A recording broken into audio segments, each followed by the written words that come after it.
Can I ask you to take your seats, please, those who are standing? Good afternoon, everyone. Excellencies, distinguished co-chairs, distinguished guests, and colleagues. Good afternoon and welcome to this thematic breakout cluster focused on bridging AI divides. My name is Robert Opp. I'm the Chief Digital Officer and the Director of the Digital AI and Innovation Team at the United Nations Development Programme. It is a pleasure to be one of your MCs for this afternoon, together with my colleague Loretta Hibert-Girardet from UN Disaster Risk Reduction. I'm very pleased to be here today, especially in this session that is focused on an issue that is top priority for UNDP.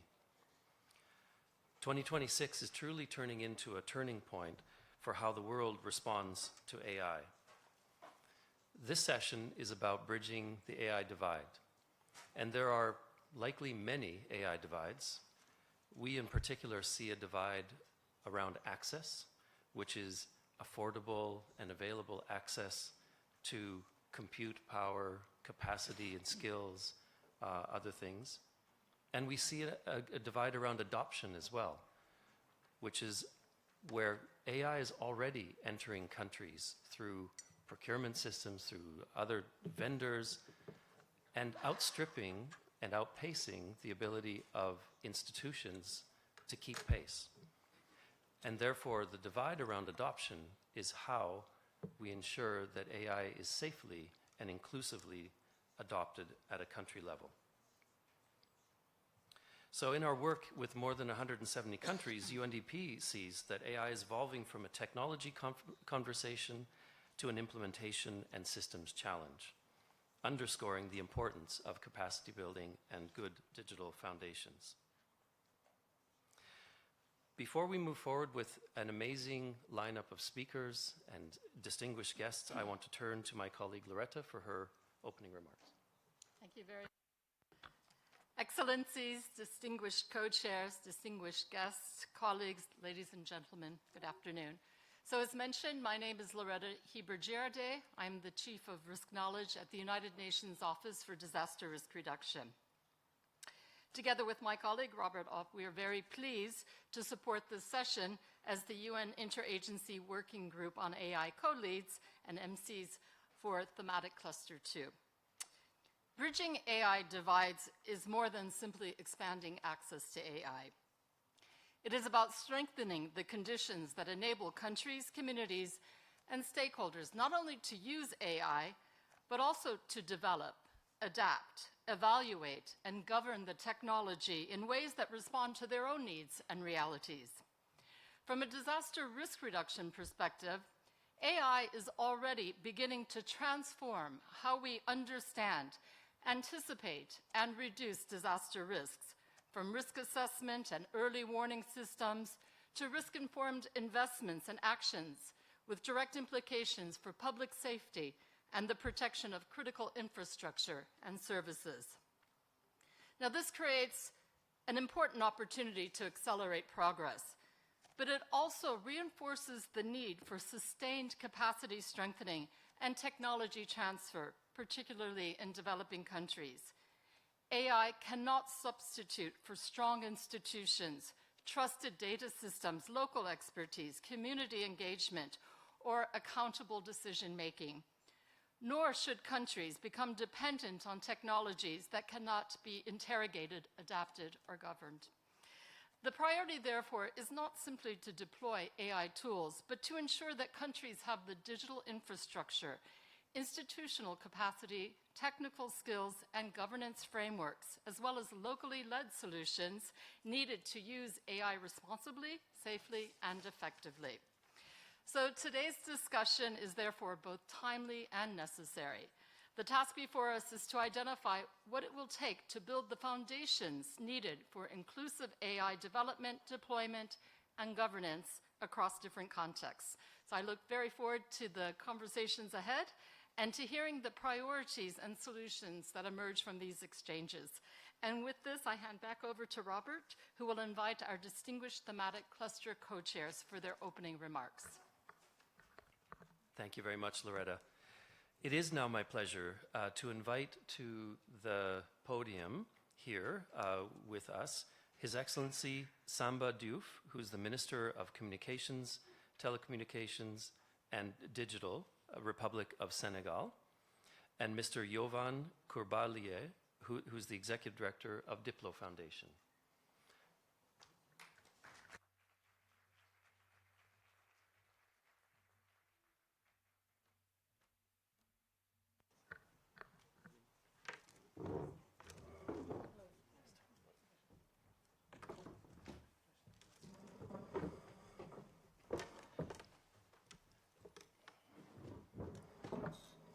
Minister, you have the floor when ready.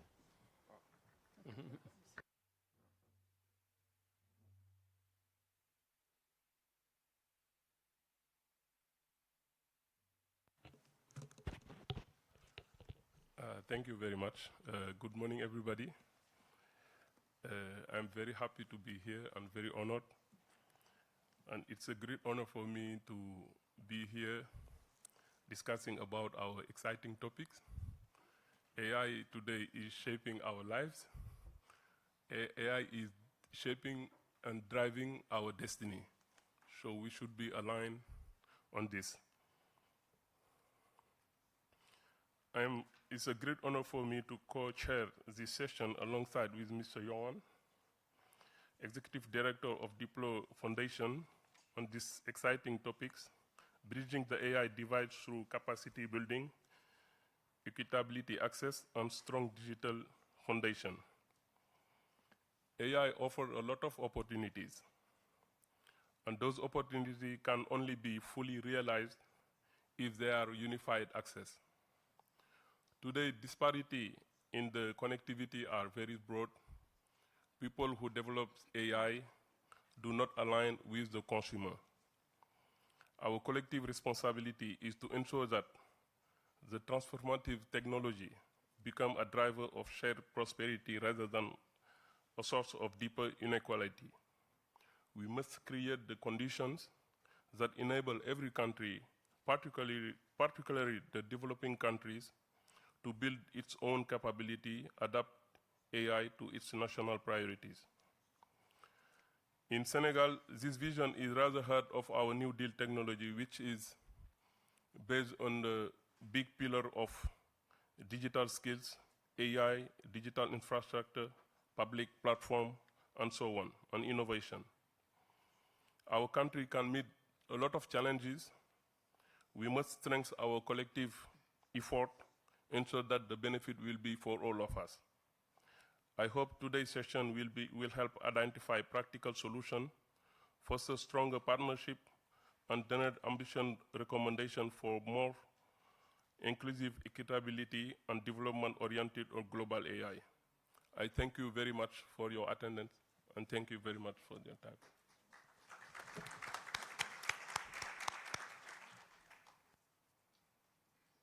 Thank you very much, Minister. Mr. Courbalier. Thank you very much. Good afternoon. I'm really honored today to chair today's session with Minister Diouf, Samba. When I was preparing for the session, I thought that we are lucky because we have to deal with a topic which is a concern of many.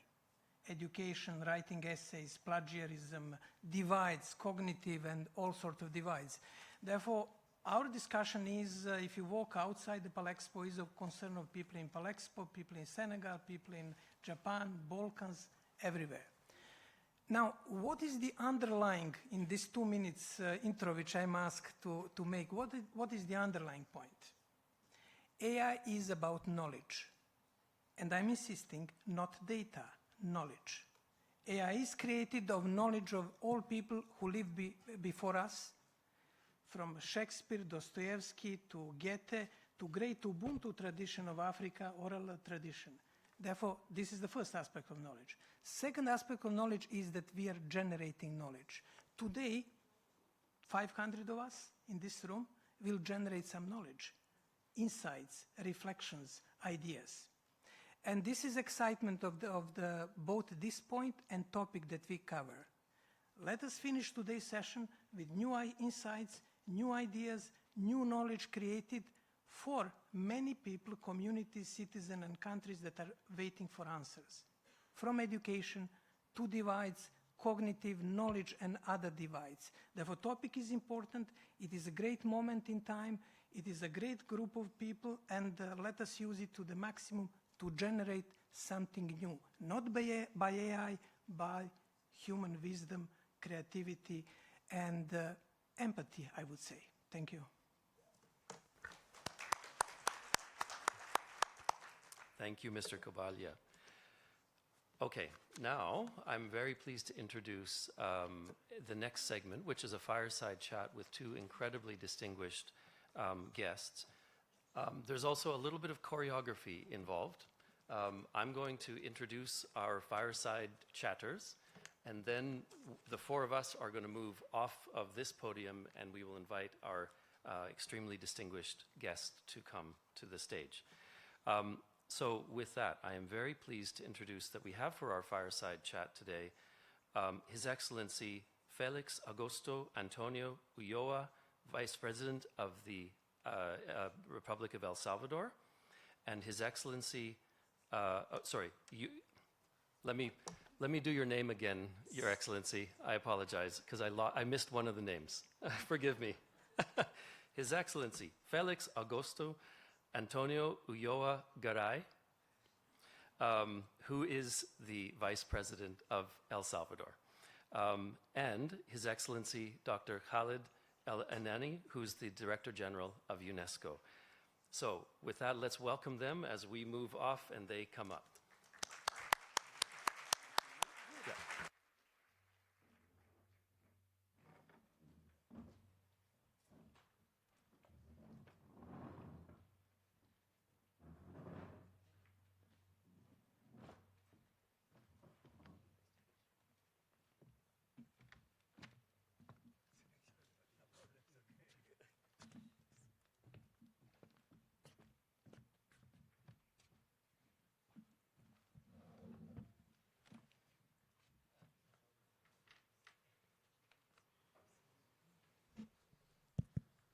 Si vous permettez, je commence.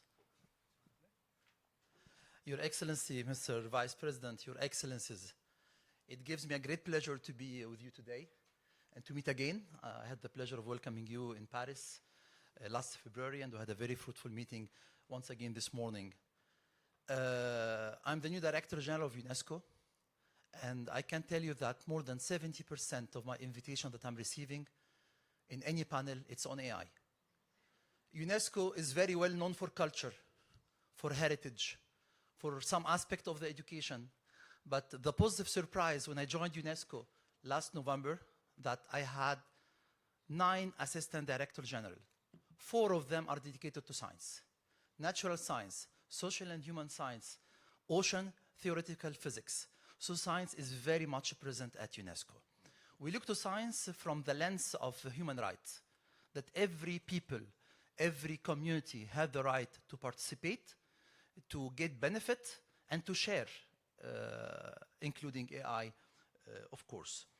Having in mind to respect the human dignity, contributing to peace and sustainable development. Our objective is to make AI ethical, inclusive, and safe. To do this, we cannot without bridging the challenge, bridging the gap. And the gaps are many, including connectivity, infrastructure, skills, and legal frameworks. If you allow me, Your Excellency, I'll be sharing with you in a few minutes what UNESCO is doing now with AI. First, we are a global standard setter. Our 194 member state adopted in 2021 the first worldwide recommendation on ethics of AI. And now it's our turn to turn from principles to implementation. We are working with the government, with the private sector, with the civil society to implement. Maybe I'm coming back to your very successful experience in your country. Capacity building, which is a very important topic that we cover. During the last few years, we organized more than training programs and tools for more than 50,000 civil servant and judicial actors all over the world in 192 countries. Inclusion and equality are very important for us. Everyone should benefit from AI, particularly women, youth, Africa, and small island and developing states. Now, with my colleagues in the communication information sector, we are thinking launching soon a new instrument, normative instrument on youth in the era of AI. How we can use in the very positive way this social media, this online gaming and AI with our teenagers and youth. And by the way, recently, a couple of weeks ago, we published a very small booklet at UNESCO with our friends Clémy in France. It's a guide for parents, how to accompany the teenagers and the youth on social media and in the AI era. UNESCO also has a very, very big network across the globe, about more than 1,140 UNESCO chairs, 142 Category 2 centers, experts, academia, civil society, and a big number of private sector partners. Through the Spark AI Alliance, we connect 53 schools of public administration and partner institutions in 116 countries. And we are very happy to serve with ITU as Secretariat for this very important dialogue that we launched today. Education for us is the cornerstone. And today I'm coming from Paris with a delegation from UNESCO, from the education sector, the basic science, the social and human science, communication, information, because as I said in the beginning, AI is everywhere in our daily life today. Even when you speak about the future of education, it's in AI. Culture, it's AI and culture. So education is the cornerstone. We believe that every country has the right to have well-prepared teachers, curricula, institutions, and skills. Our focus is on STEM, and we launched 2 months ago in Shanghai, China, our iSTEM. It's the International Institute for STEM Education, with the priority on women and Global South. Our first priority are teachers. In 2030, the world will need 44 million teachers, so we hope that AI can complement the work of teachers, not replace the teacher. We developed AI competency frameworks from teachers and students, already used in more than 60 countries. And now we are moving from guidance to scale with the Varki Foundation. We will train more than 1 million teachers by 2028. Another priority for UNESCO is AI and the digital literacy. We are supporting 40 countries integrating media and information literacy in their curricula.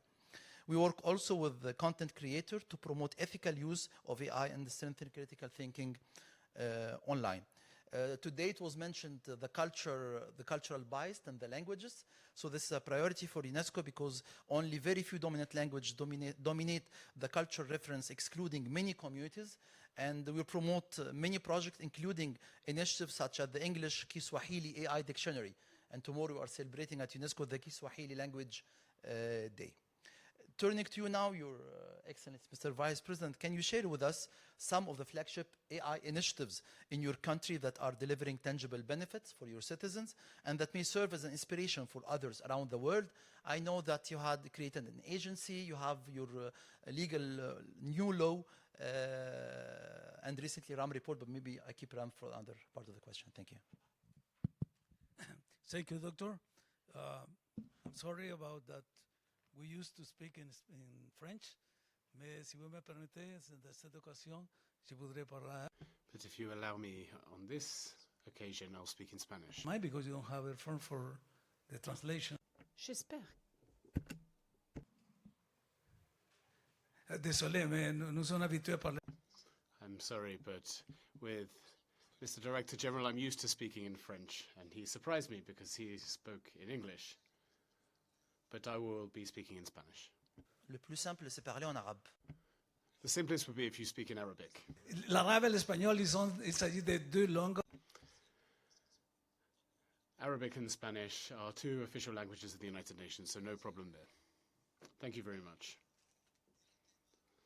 To go on to the topic that the Director General of UNESCO raised, I'd like to start by saying that under this government of President Bukele, for the first time in the history of El Salvador, we are investing some 5% of GDP in education.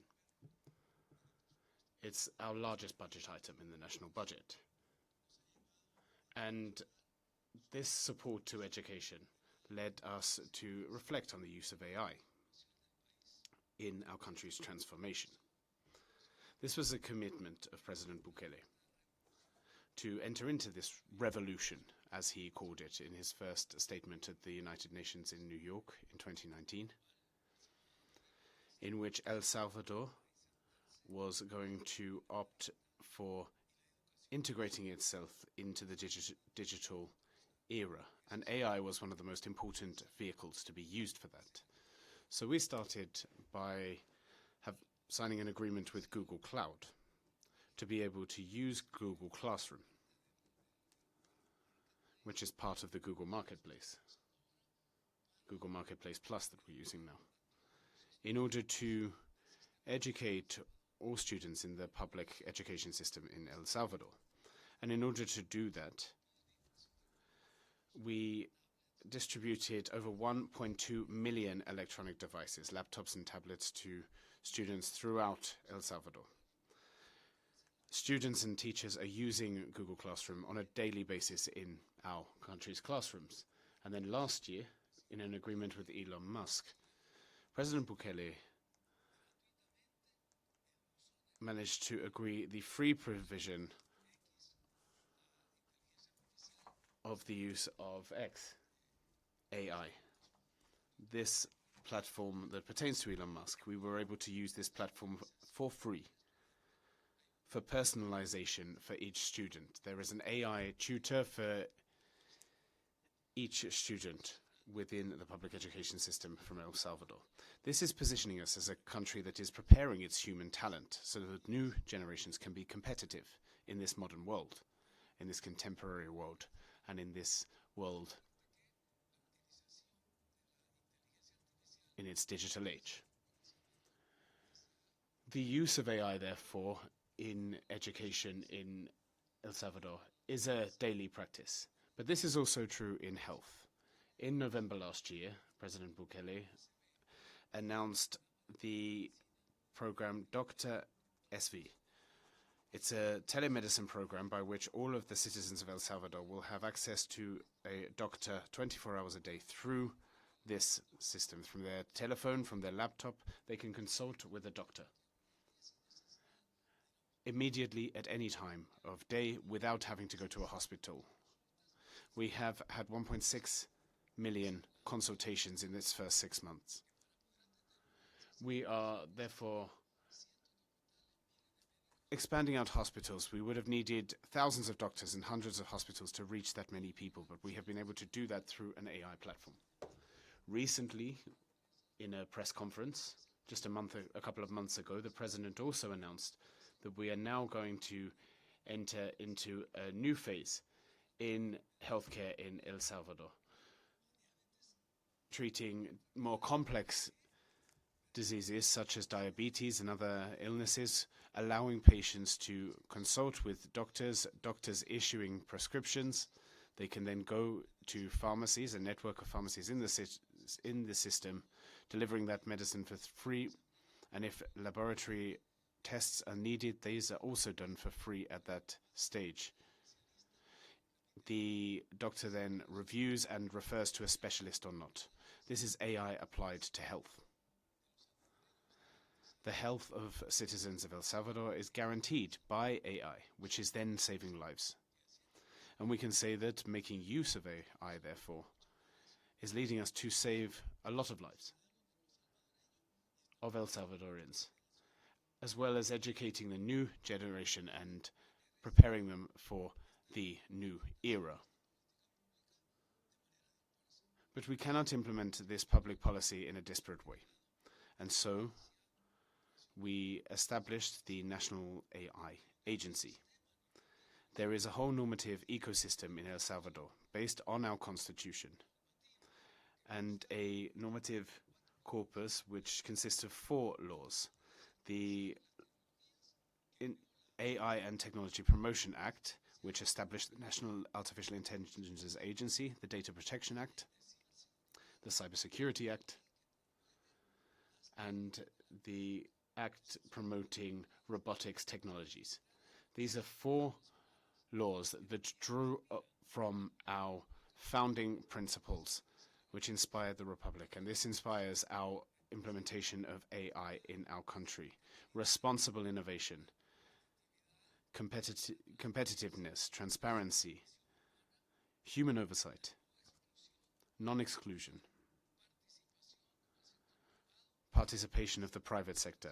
These are some of our founding principles on which we have built our AI policy, with a series of instruments from AI laboratories, training centers, academia, universities, sandboxes, through to a series of instruments applied across our institutions that are leading the way in AI. And this has an impact on the whole institutional framework, Ministry of Health, of Education, of Agriculture, because we are using this in agriculture. Justice also. I was speaking today with the doctor about this possibility to start a school for training of judges, because justice and the justice system are also moving toward the application of AI for extra certainty and security in hearings. The public prosecutor, all of the institutions in our government that are making use of AI now. So this is why I wanted to share our current status and how far we have managed to go with AI in El Salvador to date. I could continue to speak about other areas in which with the digital economy using AI, El Salvador since 2021 has been positioning itself as the first country of the world to adopt a digital currency, Bitcoin, as legal tender. We are one of the first countries in the world that has an agency which certifies and authorizes enterprises working with digital assets. 113 enterprises throughout the world have established themselves in our country, but that would be a topic for another discussion going away from that. Thank you.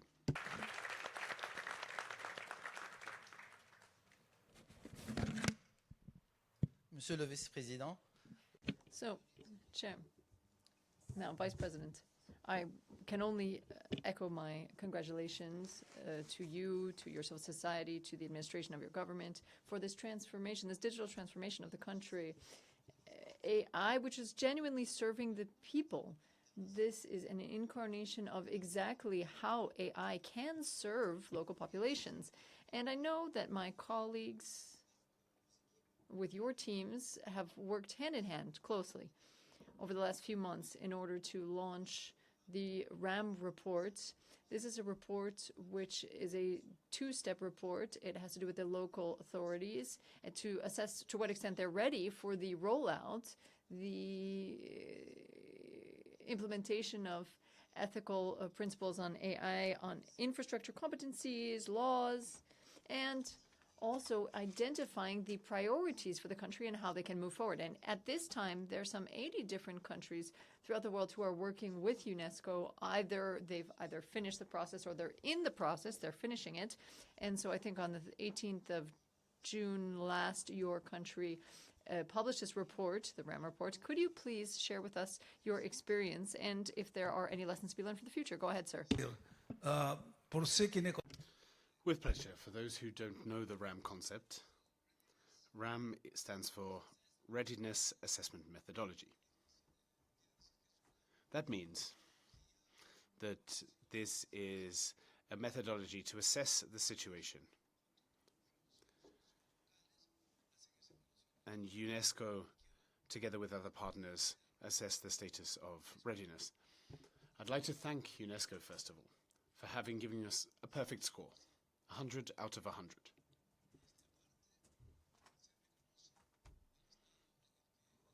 I think this recognizes how far we have come in this area in El Salvador. But all the more important are the recommendations that the RAM report puts to the country. And I should highlight that one of the sub-indicators in legislation is where we stand out in score compared to other countries in the region. And some of the giants in the industry such as Google have decided to set up a hub in El Salvador in this area in recognition of that. But there are also weaknesses. With every strength comes weaknesses, and these have also been flagged up by the RAM report. One is the gap between the use of these tools in rural and in urban areas. And we really do have to ramp up work in rural areas. We saw this when we started to roll out Google Classroom in schools. El Salvador is a small country in terms of landmass, but there are mountainous areas where connectivity is low. And we were seeing with students, we'd give a laptop and they'd start to play games because they couldn't connect. They started to play solitaire. So we tried to find solutions to this. And one was white space, a kind of router that the local governments the town halls were contracting in order to provide coverage in a limited area. This was a limited solution. Then we saw President Bukele and Elon Musk discuss and establish Starlink. And this has allowed us to connect across the country. And so we were able to take advantage of that in order to bridge that gap, to close that gap that RAM flagged up as an issue.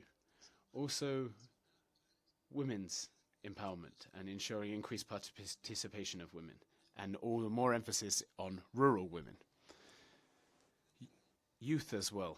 We spoke with the doctor in a bilateral meeting how our government could use all necessary tools, expertise, everything available academically that UNESCO has in order to address these gaps. The gap that exists in some of our country's sectors. Although we have been making great efforts to fill those gaps, we still have a lot to learn. And one of the fundamental principles that our country is working with is emphasis on international cooperation.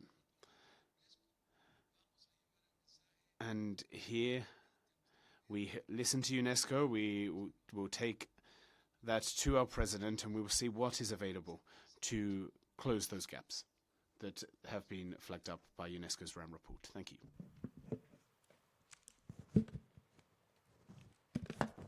Merci, Monsieur. Thank you very much, Vice President. It's actually that last point which is very important, international cooperation, as you said, because the opportunities provided by AI that we all know, with the challenges that come with it, I think that it outpaces any institution, any single government. No one alone would be able to overcome these difficulties, these challenges of AI. I think that international cooperation is therefore essential. It's the missing link. And for us in the UN family, we have a major responsibility working between agencies, and we have this beautiful testimony of it through the dialogue. We're going to continue in our UN family to do that through the specialized agencies,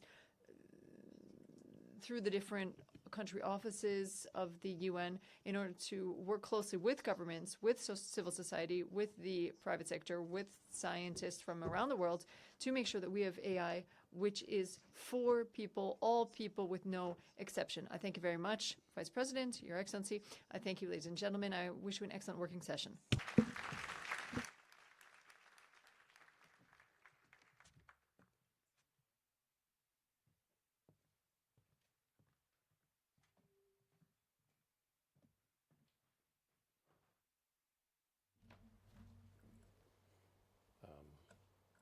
Okay.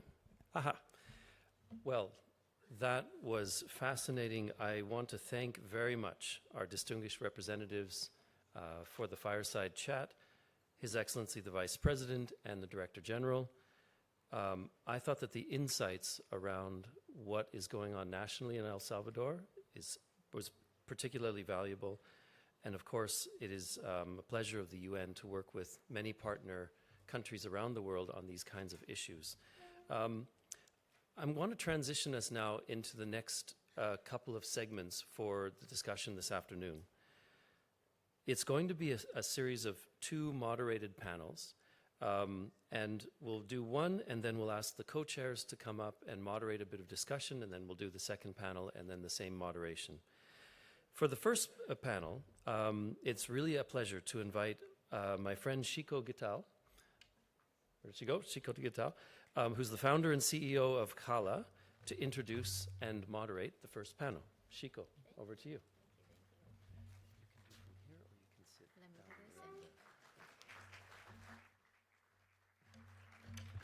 Because I'm short, I will do that. Good afternoon. Aish, good afternoon. Some energy. It's the first day of the conference. Good afternoon, everyone. Again, good afternoon. Yes, some energy.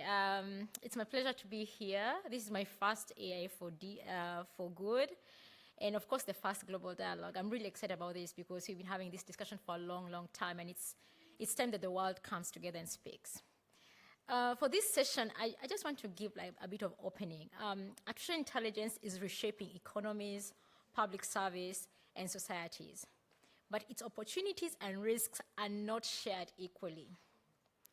Nearly 3/4, put a mark on that, of the world is now online. Yes, even Africa. We are at 60%. Yet, deep divides remain. Connectivity, compute, high-quality data, skills, financing, and institutional capacity. These gaps shapes who gets to participate in and benefit from and help govern AI. And the prior side chart actually showed a bit of that.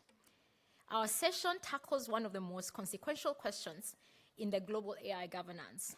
How do we ensure AI transforms potential reach and transformative potential reaches all countries and communities? And I'll double down on communities because Africa is a communal-led economy. Capacity building must move from beyond narrow. And I always tell people, if you've heard me speak, capacity building in AI should not just be about how to use AI and ChatGPT. It needs to be tailored towards a coordinated approach towards building and creating AI for us, by us. It means investments in skills, jobs, standards, open system, and sustainable financing, where a South-South cooperation and linguists, all our 2,000 languages in Africa and 7,000 languages worldwide actually included. But beyond language, it's our culture and our context must be included, and the word is must. We have 25 minutes, and we hope to be able to tackle some of this. I have an amazing panel. I was looking for them before this session started because I needed to see all their faces. I'll start with Pedro. Pedro is the Acting Secretary General for UNCTAD. He leads the UN's Voice on Trade, Technology, and the Digital Economy for developing countries. I did see Pedro. Okay, yeah, he was. Next up is Gilma. He's a member of the UN Independent Scientific Panel. He's also a researcher at one of my favorite labs, the Microsoft AI for Good lab in Nairobi, emphasize on Nairobi, and researches on advancing locally relevant and data-driven solutions across Africa. The next few names I'm going to butcher because I'm from Kenya and my language is quite hard. Gilles Thonet. He's the Deputy Secretary General for International Electronical Commissions. He shapes the global technical standards underpinning trustworthy digital systems. Welcome. The next, this one is proper butchering, Arutun Abestiani. He's a director of Ivanokov Institute for Systems. He will tell us how it said his name and everything. And program from the Russian Academy of Sciences. They build open source and full life cycle infrastructure for trustworthy AI. I saw some of his work, quite impressive. Then there's Katarina Frey. She's the co-founder and executive director of ICANN. They lead a global initiative funding inclusive, sustainable, AI for the Global South. And as I can see, there's something missing in my panel. There's no government representation. And I took matters on my hand and invited a government spokesperson. I want to invite Kanono Lamashomol. He's the deputy minister from Lesotho. But why he's in the panel, because there are many ministers from Africa on this session. Thank you so much for coming. He's the chair of the AU Specialized Technical Committee on Communications and ICT, the experts panel. I've worked with him very closely on many issues, and he's very good at representing Africa. Welcome, everyone. And I will take the liberty of sitting because this is going to be a great conversation.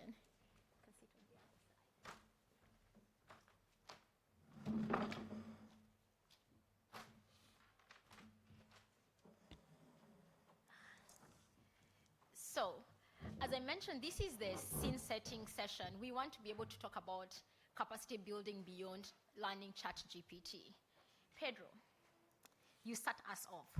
We talk a lot about AI divide, yeah? From UNCTAD's perspective, what does that divide actually mean? Define for us divide, yeah? And is it widening or narrowing? And how do we close it is the most important question. Thank you, Chico. Vice President, es un placer participar en un panel. It's a pleasure to participate. Again, it's a privilege to address this global dialogue, and let me go straight to the point. I will try to go very briefly the divide from the investment perspective and from the cooperation perspective. On the investment perspective, I mean, to understand the AI divide, follow the money. Mm-hmm. We are living through what may become the biggest capital expenditure boom in modern history. Let me give you some figures on this. The world will spend close to $800 billion on AI infrastructure this year alone. Cumulative spending will approach $8 trillion by the end of the decade. Memory chips are sold out through 2027. Companies are installing their own gas turbines at their data centers to power their own electricity. And strategic sectors like AI, semiconductors, critical minerals, clean energy now take half of all new investment in the world. Just to give you a reference, 5 years ago, they took 20%. Now is half of all new investment in the world. But the geography of this boom is, as you can imagine, and that's why we are talking about divide, is narrow. 2 economies host the majority of AI and semiconductor investments. Just 100 companies account for 40% of global corporate research and development, and of course, least developed and lower middle-income countries capture only 10% of strategic sector investments, half the share they capture in other industries. So as you can see, the barriers compound each other. A data center needs reliable power, water for cooling, high bandwidth connectivity, technical skills, and predictable data governance, all at once in the same place. Miss one of those, and the investment goes elsewhere else. So this investment divergence is upstream from all the AI divides, and in a capex boom this large, it can have huge effects down the line. This is some money I will maybe cover, if we have time later, the cooperation aspects, where it's not a question of money, it's a question of time. Okay. And from what I'm hearing from you, like, follow the money, there is no money in parts of the world to be able to invest in this AI, which is pretty sad. So, Kanono, you are the chair of the experts group for the AU. From a national and a regional perspective, what conscience lets developing countries participate as AI consumers and co-creators? I'll need you to cover both. We are consuming right now, but we want to be co-creators. Every session I've gone today where there's an African minister speaking and a developing South-South minister speaking, they all want to be co-creators. But given what Pedro has painted, that looks like a very sad state of affair. How do we get there? Thank you, Chigu. Excellencies, colleagues. For us, as a nation, we now understand that we have to meet some basic conditions like affordable connectivity. What we have learned in the past is that connectivity alone is not enough. In Lesotho, we have 100% connectivity, but only 50% of the people have access to internet. We also realized that reliable power is also very critical, because some people have to walk distances just to charge their mobile phone. Of course, you talked about how do developing countries become consumers of AI and co-creators. One of the basic conditions is the digital skills, access to compute. What we have realized as the main barriers, of course, most of the people will say access to compute, but we have noticed that data is the main barrier. Our Deputy Prime Minister actually proposed that this forum should consider coming up with a framework to deal with unstructured and fragmented data sets, because most of the public sector data is either fragmented or unstructured. Those issues can be solved with, technically they can be solved with implementation of interoperability platforms and the REC systems. But the question is, can they be trusted?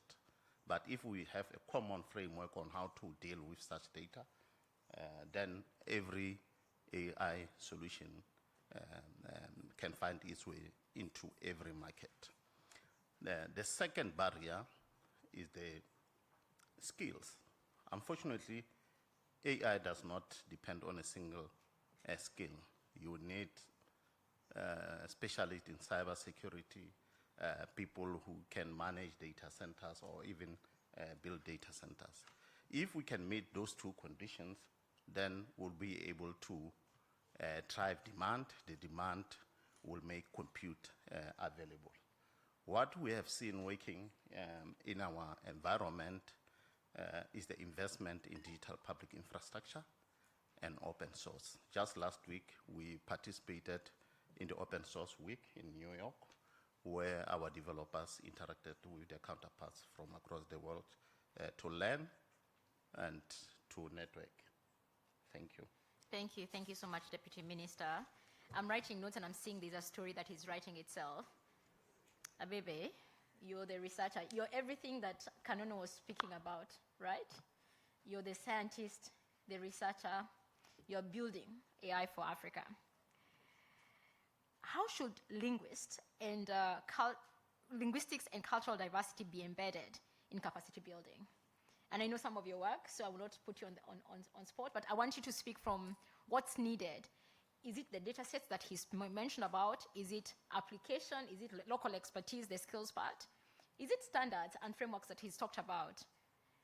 We need AI to serve our world, and I'm very specific to our world because it's serving other worlds. How do you make it happen? Yeah. Thanks, Shiko. As you've probably seen in our preliminary report, which is in your chair, we had one liner that says, for AI to be successful, context is important. And we said actually context decides outcome, because we all are here with the agreement that AI is here, the technology is here, we could see what's possible. And ideally, we want to create an outcome which is positive, equally distributed across the region and populations. And for that to happen, of course, you need beyond the technology, who access it, how we adopt it into existing workflows across institutions, how that diffuse into different sectors that would potentially make a positive impact. beyond the technology, to achieve that impact, what's very important is the context. Professor Wangari Maathai, which is a known Kenyan environmentalist and sustainability expert, said, "You may do the right thing, but without context, you are actually off track."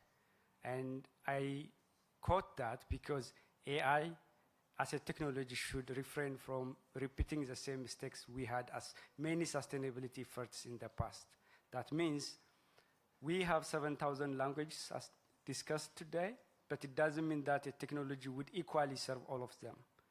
That means we need to be more practically driven, context dependent, so that the way we build purpose-driven, locally aware technology, that is a way to make an impact going forward. And nothing is more important to understand the context than what Shiko asked, culture and diversity. All these are the clear baseline to understand data, which is called knowledge, as the co-chair mentioned. And for that to happen, let's not bring, let's not assume an AI model that understands all the context at once for all language. That will be very difficult. Rather, I'm an African. Given the different challenges we have, it's very important to understand the problem, the purpose, the actual resource, the infrastructure, and the outcome. That way of really bringing the promising technology into the actual problem we try to solve would be a best way forward. And as I said, context decides outcome, and we only understand the context when we bring different stakeholders from the government, from the private, from the youth, from grassroots communities, which are the driving forces in Africa. That way, we put people at the center of the design process, which enhance the chance of really bringing the technology for positive impact. Awesome. Thank you. Thank you so much. That is amazing. Gilles, we had a quick discussion about your questions. But what is the role of international standards in developing countries to become AI creators? I'm not giving you the leeway to talk about consumerization. Is how do we make, what are the standards that we need to put and frameworks we need to put in place for African and developing countries to be co-creators of AI? Yeah, well, thank you for the question, Excellencies, dear colleagues. I would like to make the case for standards, and international standards as one of the most practical tools, actually, for developing economies and developing countries to become, as you said, not only AI users, but AI co-creators. But let me start by how we see the AI governance landscape. We see it in 5 normative layers, starting with the international law, international soft law, national law, international standards, and then the normative power of what is possible technologically speaking, which is mostly shaped by the private sector. So the international standards actually form the link between those layers. They translate principles into practical tools. They provide the basis for regulation to governments, and they also give industry a common language to make products safer, to build interoperability, to make services and products more secure. So because the standards are developed by consensus, every country has an equal seat at the table, regardless of their economic size and regardless of whether they have a big AI industry or not. So a country doesn't need actually a big AI footprint industry to shape the rules and the standards that will govern this area. So the participation itself builds the capacity, and they give national experts the knowledge they can use, they can leverage, they can adapt to build on these tools. If you look at the World Bank 2025 World Development Report, they call standards the invisible infrastructure. I think that's exactly right. The standards are largely hidden, they are unseen, but they power the world because they make actually product safer, they make product interoperable, and they make products operate across borders as well. But this invisible infrastructure rely on a very physical infrastructure.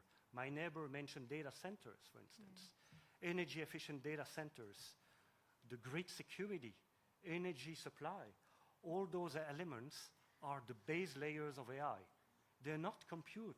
They're not, memory sticks. They are energy. Without reliable power, there is no AI. That's as simple as that. So that's why standards are a really powerful bridge to co-create, and in particular also for developing countries, because the developers of AI, they don't start from scratch. They can leverage the collective experience we have in the standardization community. So at the IEC, we are committed to keep strengthening the participation of developing countries. We have training programs, we have dedicated actions. And actually, if we look at our AI standardization committee that we operate jointly with ISO, more than a third of participating countries come from developing economies. So that's already a milestone. So I therefore encourage all the nations, actually present here, to participate, to connect with the international standards community, and to make your voice heard. That's really an investment in the invisible infrastructure that holds everything together, including AI. Awesome. I like that. That's a beautiful case. So, Artun, as you tell us how to say your name and the name of your organization,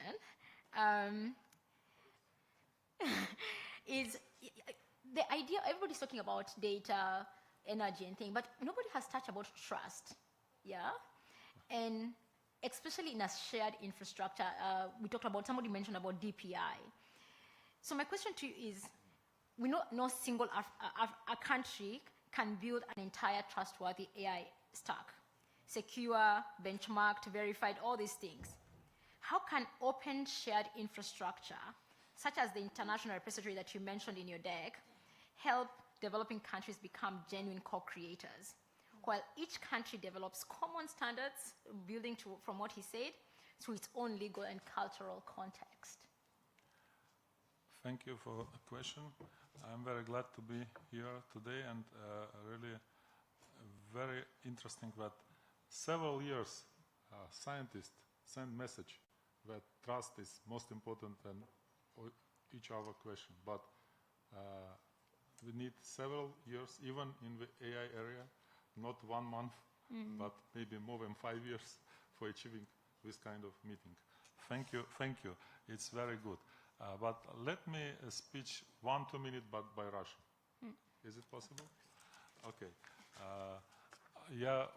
I will speak in Russian. The Russian language is one of the international cooperation languages, and I do cherish the hope that in the future AI will make it possible that we can each speak in our native language and that we understand each other without any issues. When I was a small child, for example, there was a fantasy film of the Soviet Union where that actually took place. People were standing next to each other and they were able to speak their native languages and everyone understood each other. There were no barriers. So today I hope that even smaller languages will be covered by AI. Now, with regard to the subject and the question that was asked, well, in order to respond to any challenges, what's important here is to understand what problem we are facing. So over the last decade, what's been really actively developing is security life cycle, as it's called, and we're of one of those who are developing that critically and trying to make sure our country is independent in that sphere. Over the last few years, we have seen that AI is presenting principally new challenges, which are not just data center issues, right? Not just, we need also new results analysis mechanisms, but also it impacts social development, deep fakes, of course, elections. And today, throughout the entire day, what we've heard is a number of examples of that and other impacts. Now, what I would like to say here is that for our country, we have a toolkit of technologies, and it's demonstrated that we can't just have individual campaigns, or individual countries. We need to work together. So, of course, the few years ahead will be an open range for us to work on this. Firstly, I think we need to fix at the UN level, and perhaps at today's meetings level, and this is a great meeting for this, we have to understand if there are some sort of open models and open codes should be equally accessible to any student, any university throughout the world. The second point is that we need to have institutes which, and at a standardized level, we enshrine the fact that we work together on everything that links with security, because it's not just one tool, right? Today you can open any tool on the internet, but if you deploy it, you don't have enough security, you don't have enough knowledge to do that. It's a whole gamut of issues.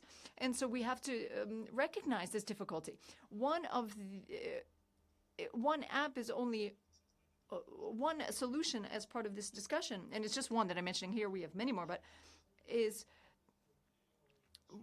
when dealing with AI, we're trying to, I'm sure you've seen in China, in the US, and also in Russia, we have to have labels, special labels, and we'll see that develop over the future, because we have to have equitable access, no matter the size of a company, the size of a country. That's the only way forward for humanity to develop, because this is a global challenge. Once again, it's a global challenge, ladies and gentlemen. So it's a very important point. And another point I wanted to raise is that, and it's personally for me an important one, is that despite the fact that we're calling for singular standards for all nations to work together, and there's cultural specificities of each country needs to solve those issues themselves, because we can have a single standard, but everyone has their own culture, right? We need to take into account the cultural specificities, the cultural richness of each individual nation.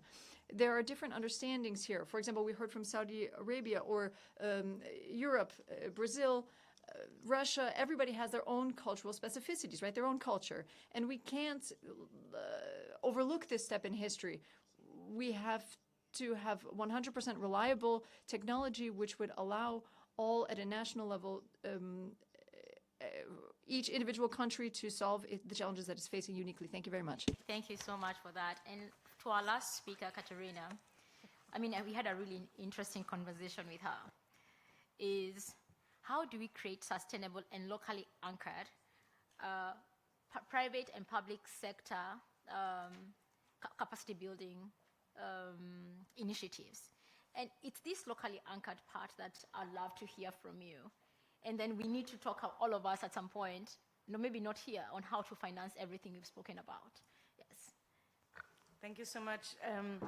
I feel I'm actually repeating what my neighbor has already said. I'm not so sure about you because it was so quick.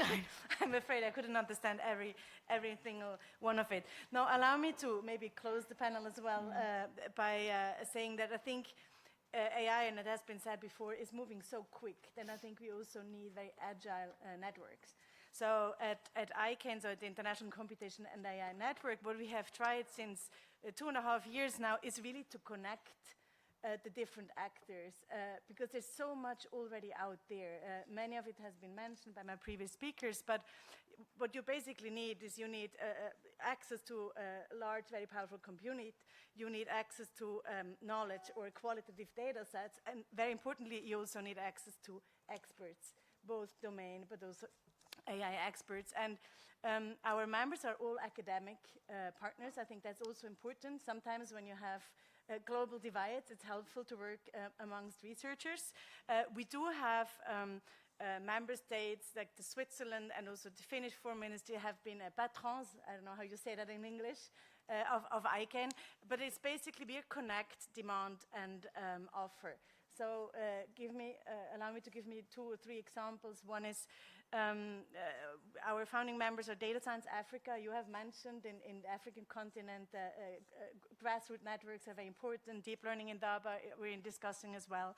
So they have led work on AI weather forecasting systems for the farming communities. In this case specifically, they didn't have access to sufficient amount of compute. We have linked them to the Swiss supercomputing centers, and then they created a fantastic research collaboration that then needs into direct impact locally. If we move around from countries, I think we're here at the UN. Also, the UN organizations have needs. Sometimes they want to have their own independent solution, maybe not being depending on one specific hyperscaler.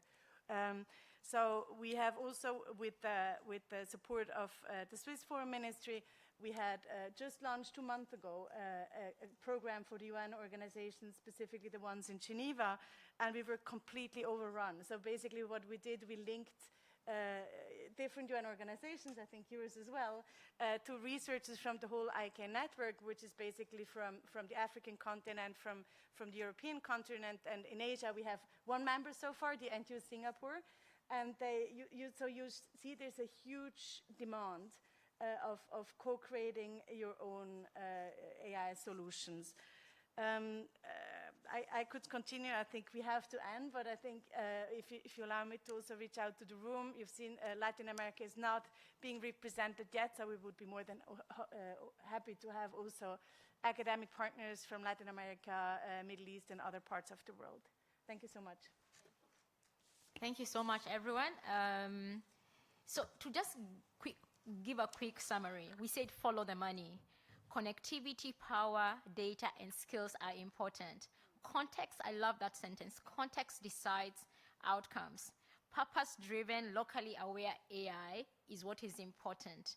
The case for standardization, participation creates capacity. I loved that line. And I got the last part of the Russian translation, and it said, we must push for equitable access. Trustworthy takes time. Trust takes time. And that's something I think the AI world needs to understand is trust creation takes time. And then you finished with, we have to start with the grassroots. Thank you very much, everyone. And thank you very much, my panel.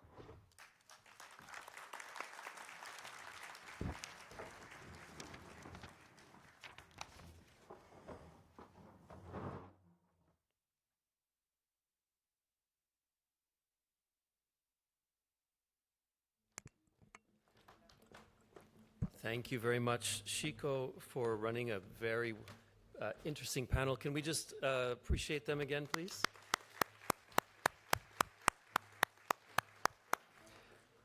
Great. Now, my pleasure. I think we're starting to get into this issue of AI divides. I mentioned at the beginning there are many AI divides, and we're starting to hear some of those come out of the panel, and I expect that we'll continue to hear about those as we move into this next session.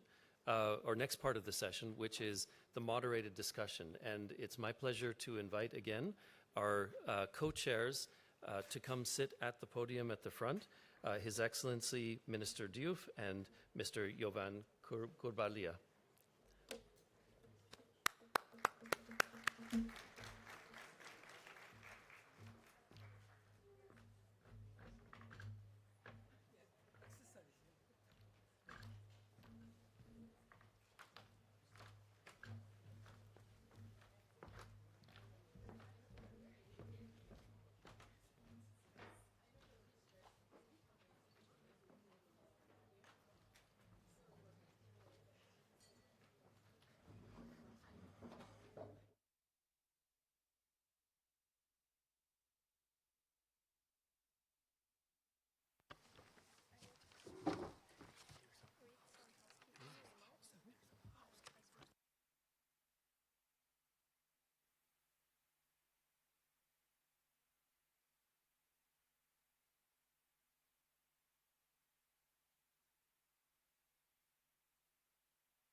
Hello, everyone, and thank you for your patience. We will now facilitate interventions for this segment. Statements will be delivered based on the speakers list established through inscription that was made available on the UN Global Dialogue on AI website. Please note that in the interest of promoting broad participation from stakeholders, we will proceed with 1 representative from a member state and 1 representative from other stakeholders, and we will alternate back and forth. All speakers will be invited to intervene from the floor where you are seated when you are called upon. Please use the microphones that are available at the desk. Alternatively, if you are not seated at a microphone, you may make use of the center stand mic that is in the aisle here as you enter the room. The e-delegate list is now closed, and any changes to that list must be communicated to the Secretariat in the room that's next to the podium. Very importantly, a timer has been set and is visible on the screens here. We ask that all speakers respect the allotted time so that the largest possible number of speakers may be accommodated during this segment. Thank you very much, and I now turn it over to our distinguished co-chairs. Thank you so much. So let's move to our high-level government speakers. And I will invite our representative from South Africa, Deputy Minister, Communication of Digital Technologies. Thank you, Chairperson, Excellencies, distinguished guests, delegates, ladies and gentlemen. South Africa welcomes the opportunity to contribute to this important discussion. Artificial intelligence is arguably the defining technology of our time. However, the benefits of AI will not be shared equitably unless we address the deep inequalities that continue to characterize the global digital landscape. As South Africa, we believe that AI must be a force for inclusive development, economic transformation, and social progress. To achieve this, we must first close the gaps that prevent many countries and communities from participating meaningfully in the AI ecosystem. The first priority is digital infrastructure. AI cannot flourish where there is limited connectivity, insufficient broadband access, unreliable electricity, or inadequate computing resources. Investment in universal connectivity, data infrastructure, cloud computing capacity, and digital public infrastructure must therefore be viewed as essential enablers of AI adoption. The second priority is human capacity development.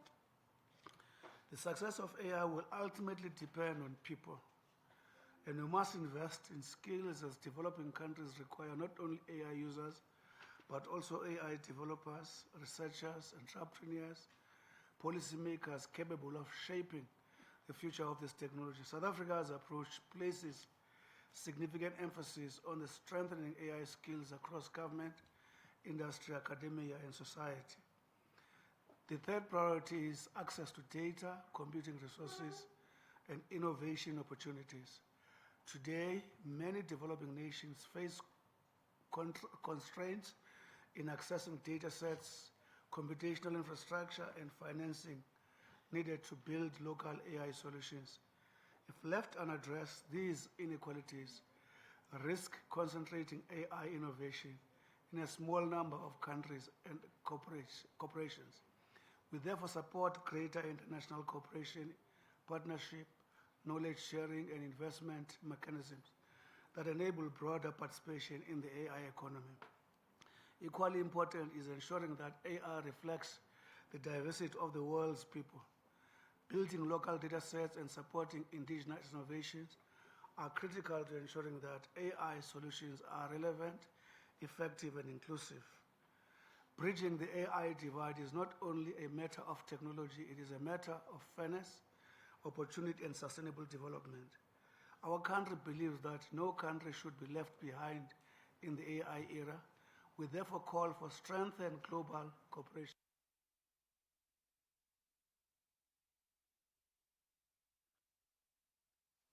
Thank you so much. We just have 3 minutes. Okay, you mentioned about investment. You mentioned about investment, human capacity development, access to data. All this, we are aligned on this vision, and for sure we'll take care about it. The next stakeholders is from Interpol, Mr. Huan Zhangfu. Okay, good afternoon, Excellencies. Can you raise the hand? I'm here. Okay, thank you. Sorry. Excellencies, distinguished delegates, ladies and gentlemen, it is my great honor to be part of this dialogue. So you know AI is rapidly transforming every aspect of the society, including the way law enforcement protects communities and combats increasingly sophisticated crime. Yet as AI capabilities advance, AI literacy and readiness among law enforcement agencies vary considerably across countries. Bridging the AI divide is therefore not only a technological challenge, but also a capacity building imperative. So at Interpol, we believe that effective AI adoption begins with knowledge, trust, and responsible governance. Technology alone is not enough.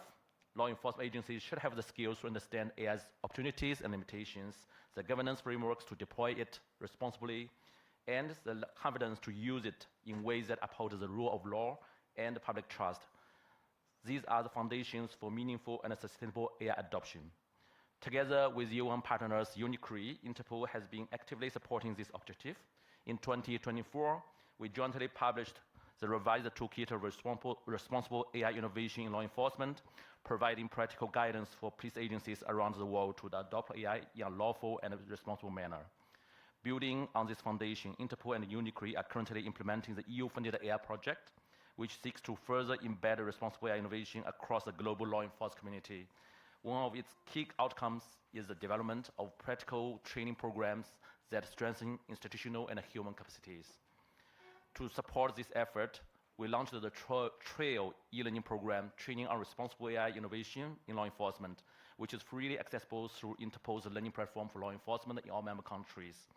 We also delivered webinars and in-person training programs to officers from different regions, helping translate principles into operational practice, including CARICOM, CIPO, OSCE, just to name a few. Looking ahead, we remain committed to working closely with the United Nations, member countries, academia, and industry to strengthen global AI capacities for law enforcement. By sharing knowledge, developing practical guidance, and fostering international cooperation, we can help ensure that AI becomes a force for safer communities and stronger international cooperation. Because bridging the AI divide is not simply about expanding access to technology. It is about empowering people and institutions to use AI responsibly, effectively, and with trust. Thank you.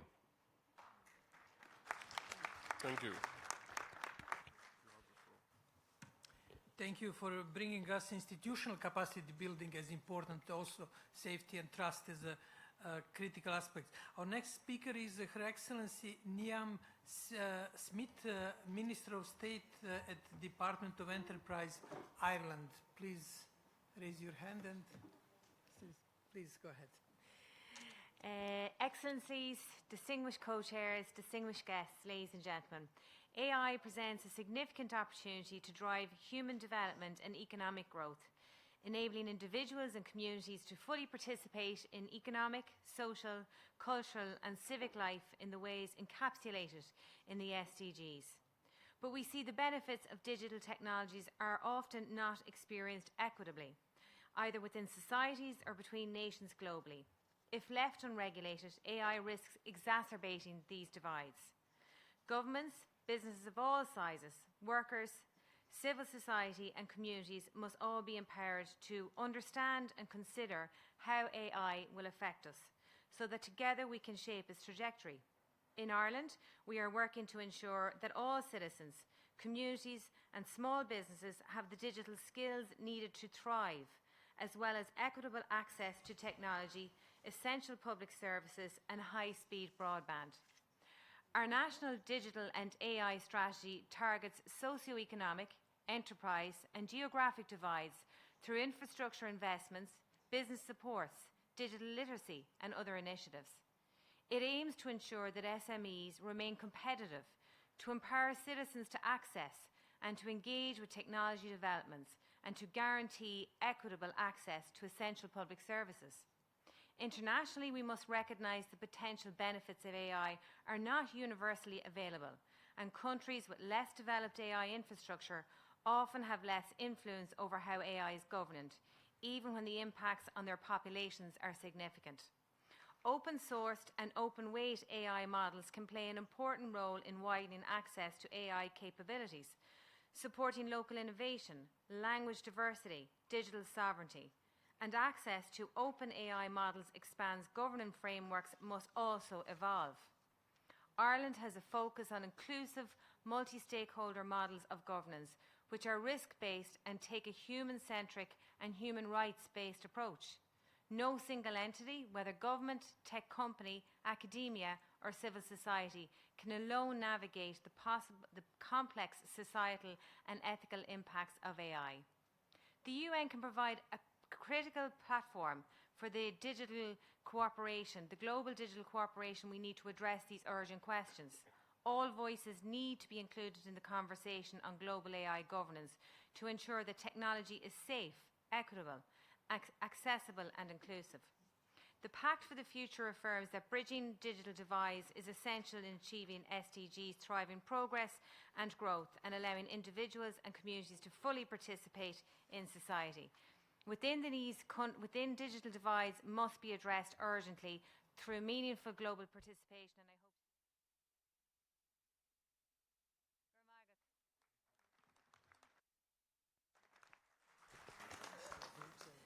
Thank you, Minister. The technology doesn't have any mercy, but it was so great.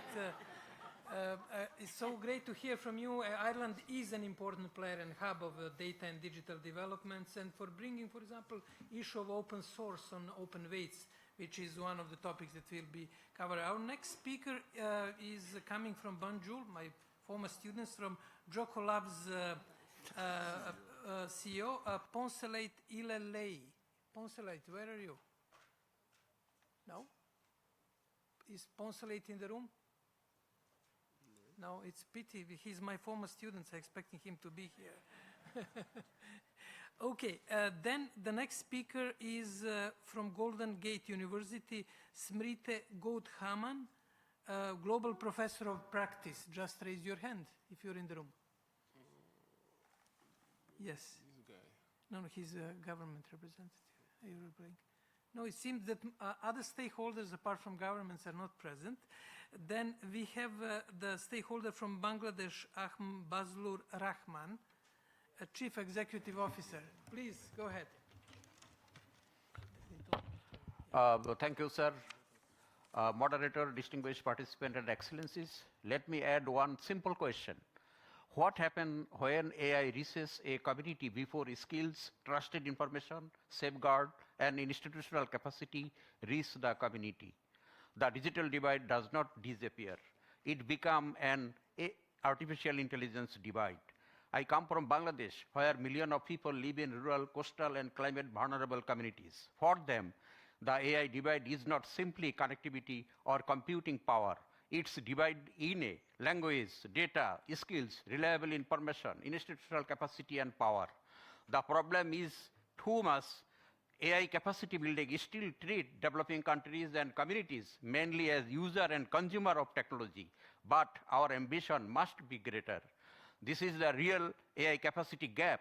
It is not only technology gap, it is an institutional gap, it's a language gap, it's a financial gap, and it's ultimately a power gap in line with the political gap. So I propose 3 concrete priorities for the international community. First, build locally anchored AI capacity ecosystem. Second, invest in linguistic and cultural inclusion. Third, create sustainable and accessible financing. The fund should support local language, AI literacy, synthetic content verification, prevention of technology-facilitated gender-based violence, public interest AI, and meaningful participation in AI governance. My message is very clear. Access without capacity creates a dependency. Capacity without local ownership does not survive project cycle. And AI governance without linguistic, culture, and community participation will reproduce a very divide we are here to bridge. AI should not simply reach communities. Thank you, sir. Thank you so much. Our next representative is Her Excellency, His Excellency from Japan, Yohi Onishi from Japan. Excellencies, it is my great honor to have this opportunity to deliver a statement on behalf of the government of Japan. AI has significant potential to contribute to the achievement of sustainable development goals, including by promoting economic growth enhancing productivity, improving education and healthcare services, and addressing disaster risk reduction and climate change. However, the benefits of AI are not enjoyed equally around the world. Many countries face challenges in terms of human resource capacity, computing resources and data, institutional development, and digital infrastructure. We must not allow disparities in AI utilization capabilities to give rise to a new digital divide. Japan is co-creating a safe, secure, and trustworthy AI ecosystem with the Global South through international cooperation based on trust. Cooperation toward the cultivation of AI talent and capacity building in particular provide the foundation underpinning such an ecosystem. For example, Japan is supporting the capacity development of a wide range of human resources in Global South countries, such as ASEAN and Africa, including through the use of various cooperation tools. We are providing such support not only to AI engineers, but also to policy makers, government officials, and education professionals. A defining feature of Japan's international cooperation is that it helps building foundations that enable each country to harness AI based on its own ownership and development strategies. This approach promotes close collaboration on joint research, the development of AI that reflects each country's languages and cultures, and the co-creation of AI solutions to address the social challenges that each country faces. Achieving concrete results requires the engagement of multi-stakeholders, including the private sector and academia. Japan welcomes the participation of a diverse range of stakeholders in this global dialogue. Japan will continue to deepen cooperation with all stakeholders and work on co-creating AI ecosystems tailored to the realities of each country and region.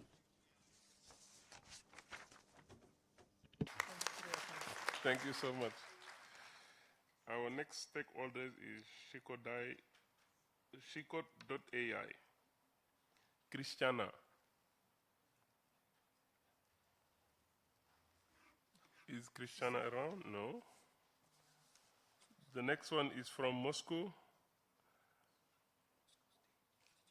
Anna Abramova. Anna is not around. The next one is from AWS. Joshua.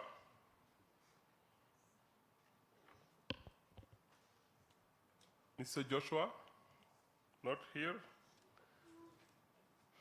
So the next one is from DPGA, Leah Gimpel. Leah is not around. So where are you guys? The next one is from NetHope, Michelle Parker. Michelle is not around as well. So the other one is from UN Permanent Forum, Walt Ernest Trest. Oh, he's over there. I am.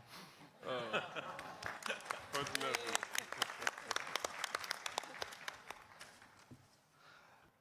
Distinguished colleagues, as noted in the preliminary report presented earlier today, most of the world's languages and cultures remain underserved, with AI development concentrated among a handful of the world's major languages.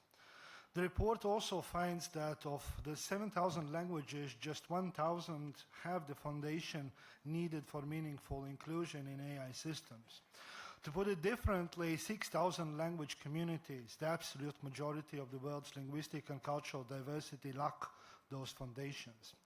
These are communities that already face severe challenges, the majority of them indigenous or speaking languages that are severely or critically endangered. The report points to another more alarming aspect. While AI develops at unprecedented speed, the performance gap between dominant and underrepresented languages persists and is not narrowing. This means there is a critical barrier that those 6,000 language communities cannot overcome alone. In addition to critical lack of resources and attention, one critical obstacle stands out. Developing AI for such communities is methodologically distinct. The common assumption that AI can be developed for large user groups and then scaled down does not hold, because the building blocks, data ecosystems, and usage patterns of these communities differ from mainstream ones. Despite their number, a critical lack of knowledge remains about the methodology of building AI for such languages and cultures. This is a systemic issue that goes beyond AI and technology alone. It is a question of access, not merely to AI, but to the digital world itself and to responsible and responsive AI that supports these communities rather than marginalizing them further. 3 parts could help close this gap. First, communities at the table. Indigenous peoples and other under-resourced language communities must be present when AI's development is discussed and shaped. Researchers, developers, and policymakers need to listen and hear these communities, both to understand their realities, feedback, and to strengthen AI's own capabilities. Second, dedicated research, development, and resourcing internationally and nationally, including technologically advanced countries, to explore how AI can be developed for underpowered communities. Closing this gap helps to build a more responsible and responsive AI ecosystems as a whole. Third, governance of data and technologies, not simply because these communities are right holders entitled to stewardship of their data, knowledge, and ways of life, but because such governance allows AI to be fit for purpose, non-extractive, and supporting of communities struggling to compete with the world's major actors. Thank you.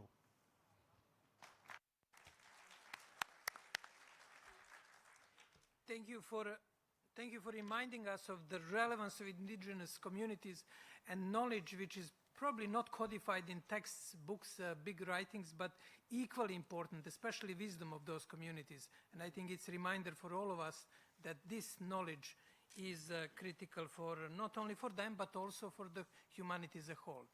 Our next speaker is Ambassador to the United Nations of Moldova, His Excellency Vladimir Tsuk. Please, Ambassador. Yeah, I'm here. You're here. Please go ahead. Thank you. Thank you very much. Well, first of all, I believe this discussion is indeed reflects what the independent scientific panel has described in its report. It's about gaps, and gaps are creating disparities. It's governance gaps, it's resource gaps, capacity gaps. They create disparities and non-equal access, and also implication for human rights, for security, for democracy, for environment increasingly. And no country can deal with it on its own, but also, and we should also not allow that only some limited group of actors are controlling the AI. I think these are the general principles which are pretty much supported by everyone in the room. So we believe this dialogue is very timely, and we hope this will go and lead to a concrete outcome. My country, Republic of Moldova, is the advocate and the supporter of global governance of AI. We've shown it in the Council of Europe when we were among the proposers of the first framework convention on democracy, human rights, rule of law, and AI, and we were among the earliest signatures of this. We also adhere to the UNESCO recommendation on ethics of AI, and we will be promoting human rights-based approach to AI during our Human Rights Council membership, but also in our current presence in UNESCO Executive Board. We're also EU candidate countries, and we are working now on adopting our legislation to EU, so transposing EU AI Act. We will create an agency. We will follow up with the program. We have undergone the UNESCO readiness assessment report, and what it discovered that yes, we have an ecosystem, it's developing, but we lack the capacity. It's in public sector, in private sector, in academia. So the lack of capacity is an issue, not for some areas, not only for Global South, also for Europe, for many countries. It's an issue which we would like to compensate. So that is why we believe that capacity building, investing should be at the core of AI dialogue and AI cooperation, international cooperation. So that is how it will make AI less disruptive and more transformative. This is what we should aim at. We welcome the announcement that the next AI dialogue will be in May next year in New York. So we hope really the discussion there will become more practical, focused on initiatives to bridge the capacity gap. And I believe one of the takeaways which you can, we can suggest for your outcome for this discussion, invest in public-private partnerships. The private companies, their own, mostly now AI, government are regulating. We need the partnership and we need everyone on board and all the stakeholders as well on board and at the table voicing their concerns and proposals. Thank you very much. Thank you, Ambassador, for this timely reminder that capacity is needed everywhere, not only in developing countries, but in many developed countries, in institutions, and that this concern is shared across societies worldwide. Our next speaker is ICAM, CEO of ICAM Telangana AI Innovation Hub. Raise your hand. No? We have to see what we are going to do with stakeholder participation. They're missing. Then next speaker is from ASEAN Foundation, Diera Paxi, Project Manager. Please, go ahead. Yeah, sorry. Good afternoon, Excellencies, distinguished guests. My name is Dira. I'm currently serving as a Project Manager for AI Ready ASEAN program, one of the largest AI initiative across ASEAN.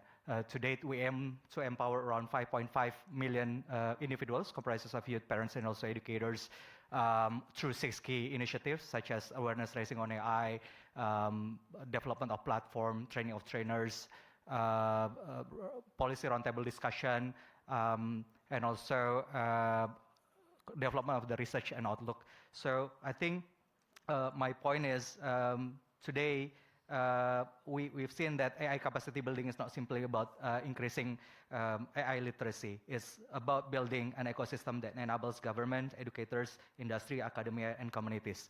So from ASEAN perspective, 4 conditions are essentials. First, human readiness. Investment should not only focus on the infrastructure, but also on educators, students, policymakers, and also communities.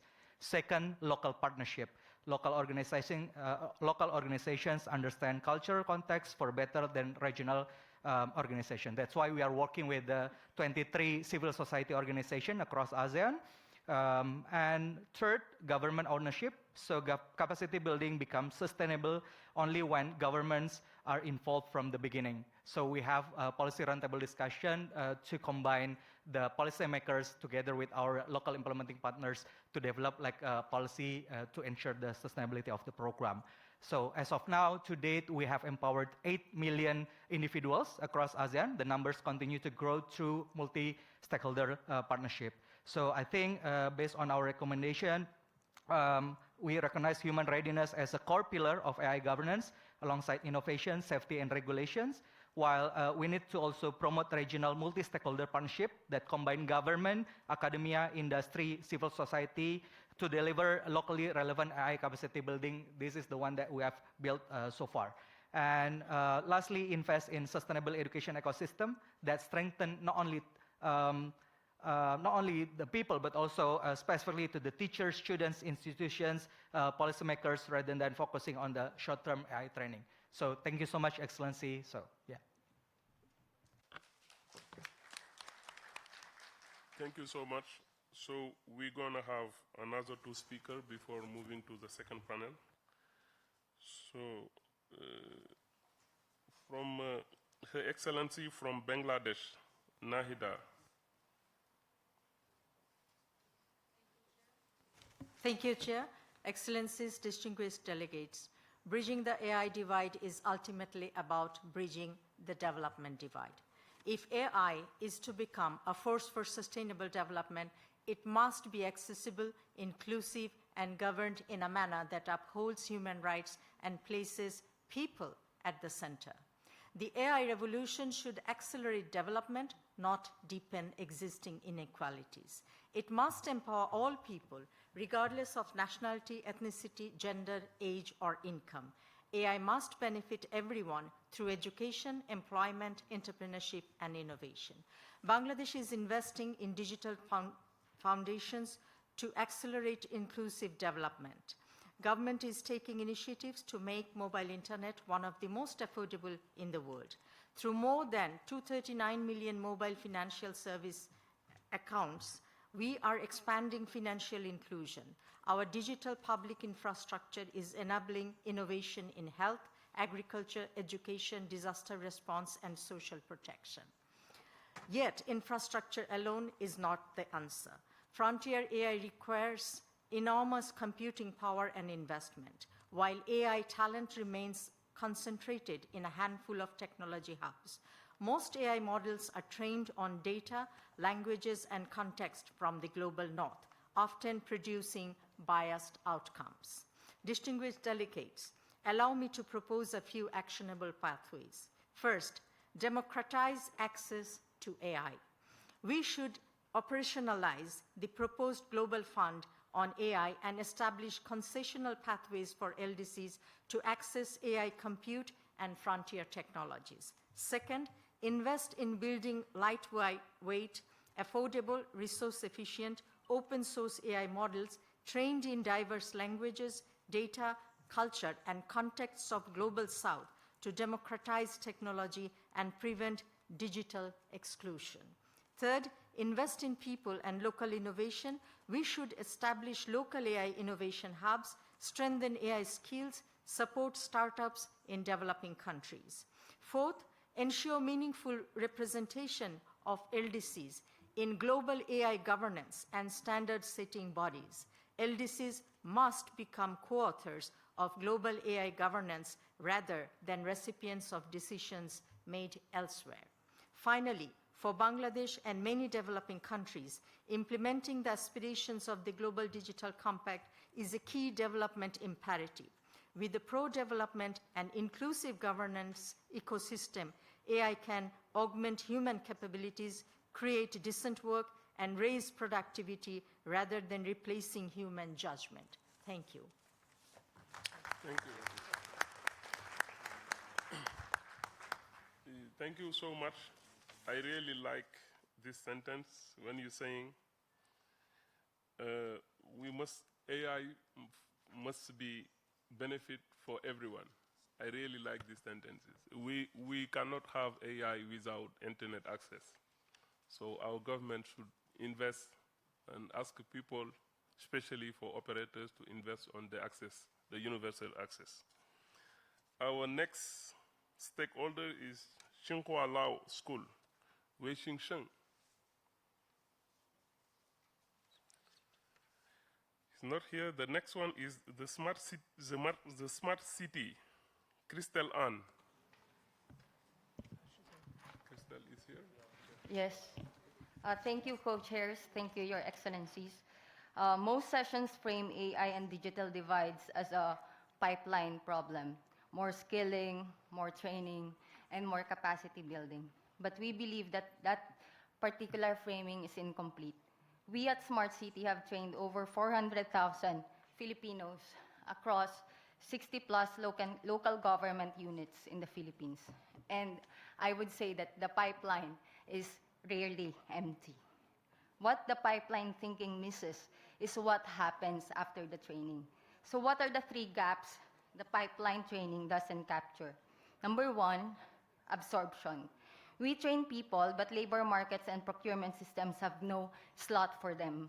Local government graduates AI literate staff with no budget to hire or deploy them. Training without a destination is a holding pattern, not capacity building. Number two, a seat at the table.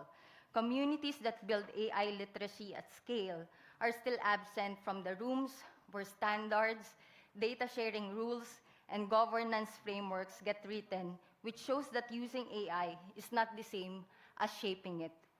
Three, the underlying assets, compute, data, and the institutional way to negotiate for both. No volume of training changes who owns the infrastructure AI runs on. With this, we believe that bridging AI divides, or digital divide per se, is not a training problem with a training solution. It is a power and access problem. Calling it a pipeline issue lets us declare success once training numbers look good, while the structural question stay unanswered. For the co-chair summary and for this room summary, 3 priorities I would like to put forward. Number 1, tie capacity building to financing and to absorption as well. Jobs, procurement, enterprise pathways, and not only completions. Guarantee implementing communities a formal seat in AI standard setting. And number 3, treat compute and data access as core to capacity building and not just adjacent to it. Thank you very much. Thank you very much. So we're gonna let our panelists, the second panelist, okay, to come here. So after that, we'll come for this last round. Thank you.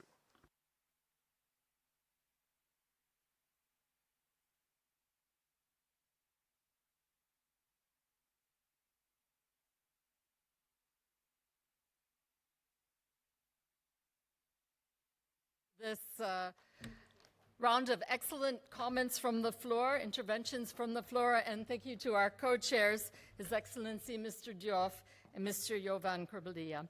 So it is now my pleasure to kick off today's second panel by inviting the moderator, Ms. Crystal Rugegi, who's the Managing Director of C4IR Rwanda, to join me on stage. And Ms. Rugegi will introduce the members of the next panel.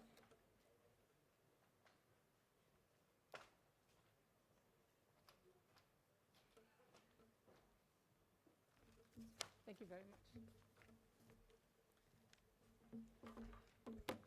All right, good afternoon, everyone. I know we're running a little bit behind schedule, so thank you for your patience. As she mentioned, my name is Crystal Rujeje. I'm the Managing Director of the Rwanda Center for the Fourth Industrial Revolution, and it's my honor to serve as the moderator today.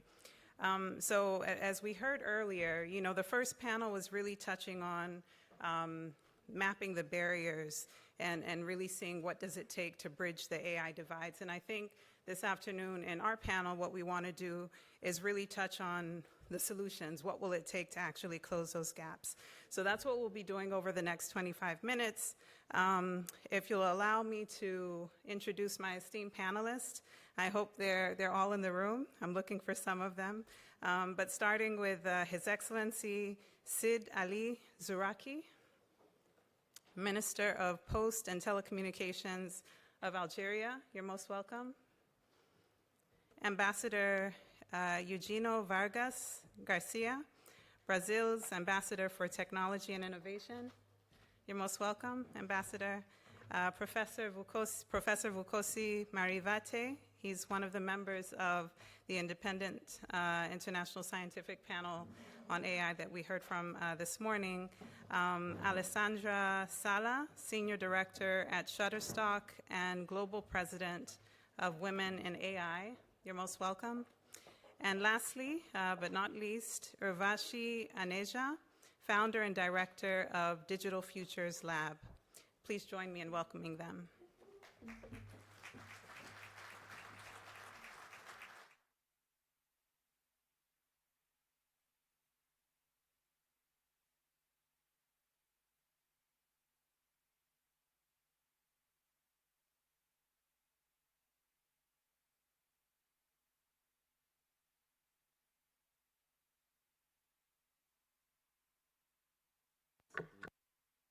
Yes, okay. So welcome again to our panelists. So, Your Excellency, I will start with you. You know, Algeria has made digital foundations a national priority, and we really commend you on that, you know, from connectivity to data infrastructure and skills. And so from a government perspective, what conditions are necessary for developing countries to have equitable choices and opportunities, not only to use AI, but also to develop, adapt, evaluate, govern, and shape it as responsible co-creators? Thank you, Murakoze Shah. So, for Algeria, the first point is very clear. Actually, there can be no meaningful AI governance without strong digital foundation. In fact, if a country does not have connectivity, does not have trusted data governance, cybersecurity, digital skills, cloud capacity or capability, research and development, access to computing capacity, it will be asked to govern a technology that it cannot be fully shaped by this same country. So definitely it's not an inclusion, it's dependency. So here for developing countries, the challenge is not to use AI application. The challenge or the real challenge is how to build sovereignty capacity. We can see today how AI is guiding us. We are following it. So most of the country, and today, there's only 2 countries that are building AI or shaping the AI, while all other countries are just following the trend, with my respect to each one, everyone. So adopting national priorities is a must. Evaluating the risk and protect citizens is our priority also. Practice and having standards and governance framework that will shape the future of the future generation. Thank you, Your Excellency. I'd like to turn next to Urvashi from the Digital Futures Lab. You know, at your lab, you've studied how AI actually lands in the societies of the global majority and often beyond the headline numbers. And so, you know, we often frame the AI divide in terms of compute, connectivity, and skills. And from your work, is there a divide that we're not paying enough attention to? You can shed light on that. Thank you, and thank you for inviting me to be on this panel. I think the gap that we don't often talk about, but it's been very reassuring to hear it actually talked about a number of times today, is the oversight gap. And that gap is increasing as AI systems are becoming more complex. And this space of oversight is also something that is being routinely underinvested in the global south by governments, by funders, by development agencies, even as we push ahead with integrating AI into critical social sectors. And this gap, this oversight gap, I think runs at various levels. At the level of the state, evaluation, procurement standards, incident reporting, continuous monitoring, all of these remain underinvested areas.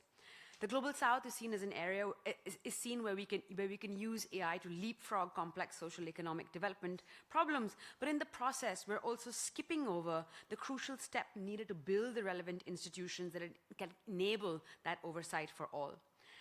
And building that domestic evaluation capacity and infrastructure is a way that countries in the global south can ensure that AI systems actually promote local values and priorities.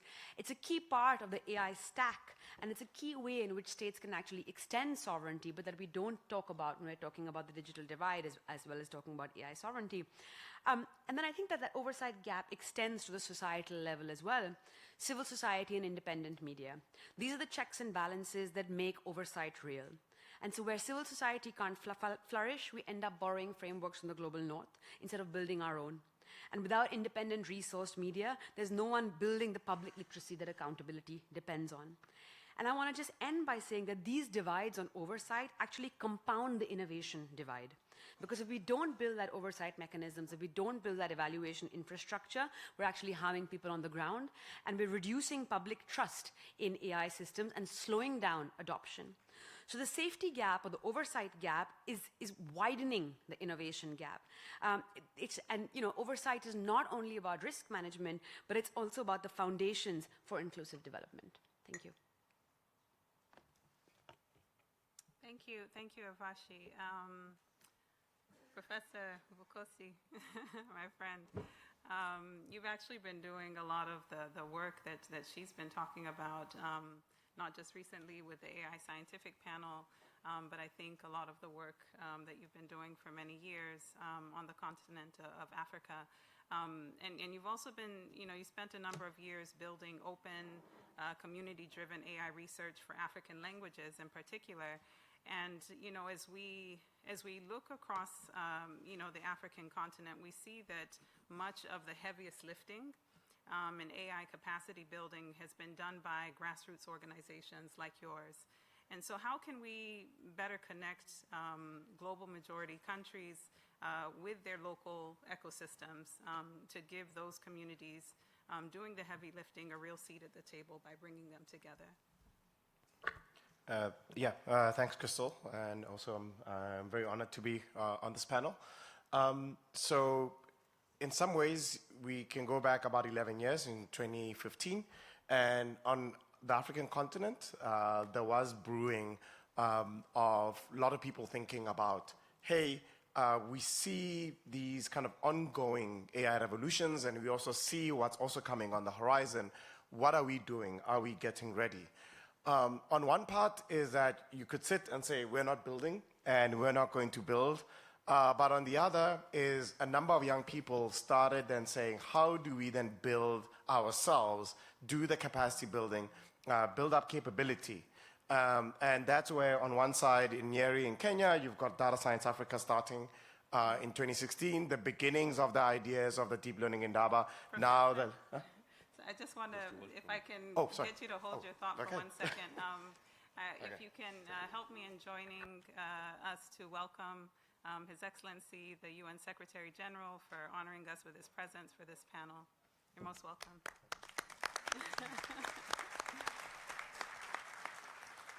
Yes, so if I can invite you to complete your thought, Thank you. Yes, so seeing like the deep learning indaba now, which has become the largest gathering of research, innovation, and development on AI and data science across the continent starting in 2017.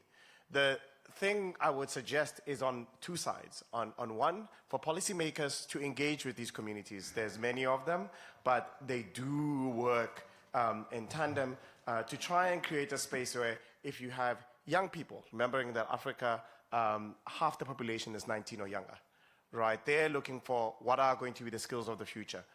So connecting with these grassroots organizations allows access of understanding the needs and then also looking at the future. For the researchers and developers, academics, on the other side is you also must be involved in the policymaking. I applied to be part of this AI panel because of that, of knowing that, yes, I might be one of the co-founders of the Deep Learning Indaba, but I left it. I left as a board member at the end of last year, hoping that then I would be accepted to be on the panel to take up my next responsibility for the continent. But these are things that people should be doing so that we can reduce that gap in understanding and enable more and more of using what we have. To the point I wanted to say to the minister, we have an Indaba X Algeria, and I am hoping after this you will connect to that community that is based in Algeria, really doing so that you can see people are building in Algeria as well. Yeah. Thanks, Fukosi. I'd like to turn next to Alessandra. You champion the human side of these divides, and that means the skills and the workforce that's really behind this technology. So how can capacity building efforts in AI skills and AI literacy equip individuals, institutions, and workforces to adapt to and shape the future of employment in an AI-driven economy? Thank you, Crystal. It's an honor to be here with these panelists and with the esteemed audience that we have today. I'd like to start offering a practical perspective.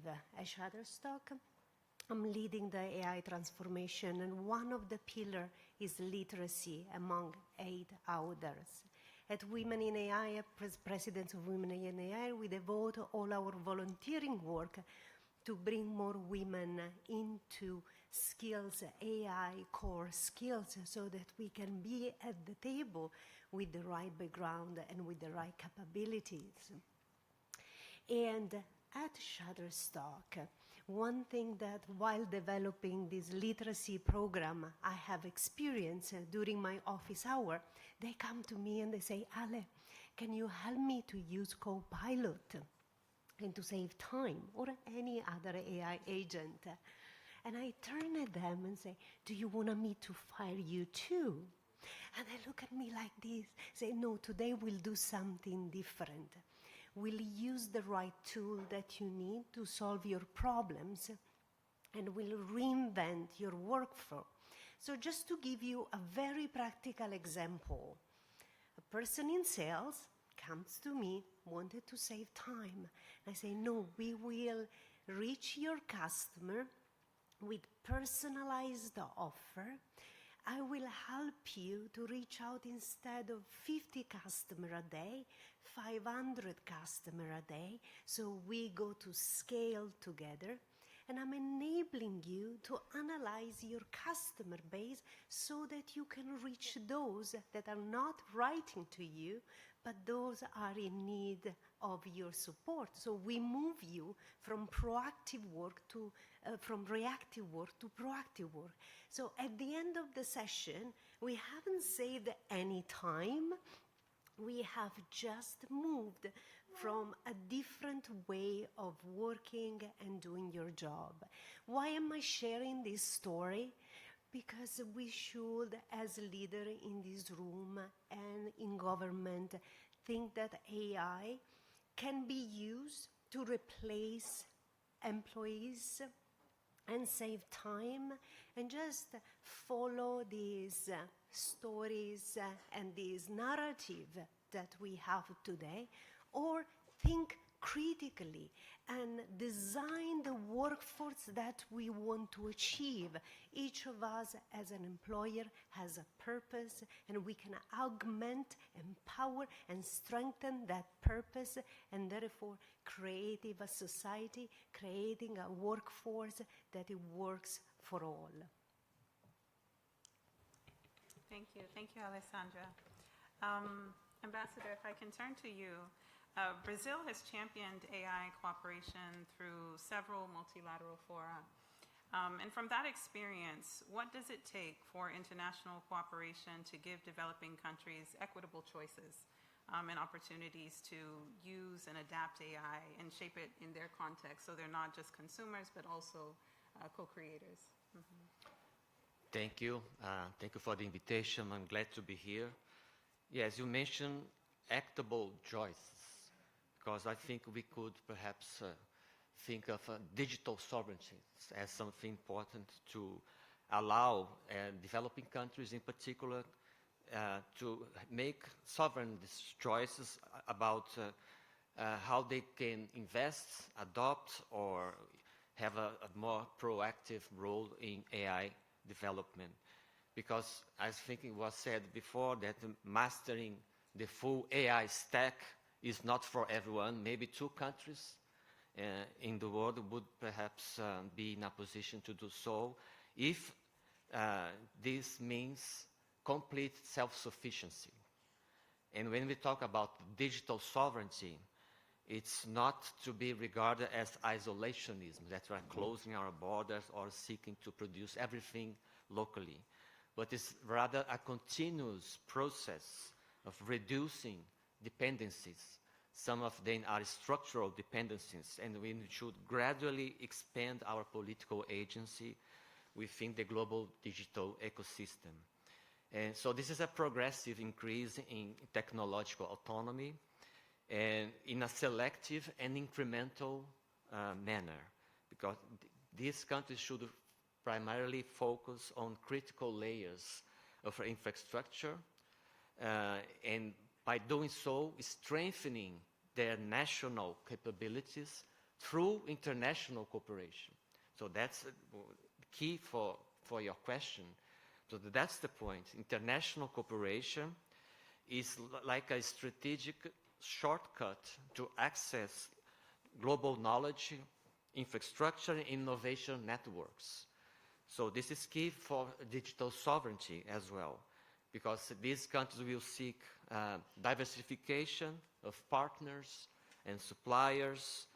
They could develop national alternatives if this is possible, fostering domestic solutions for strategic products or digital services, particularly in technological niches where they could have some comparative advantages.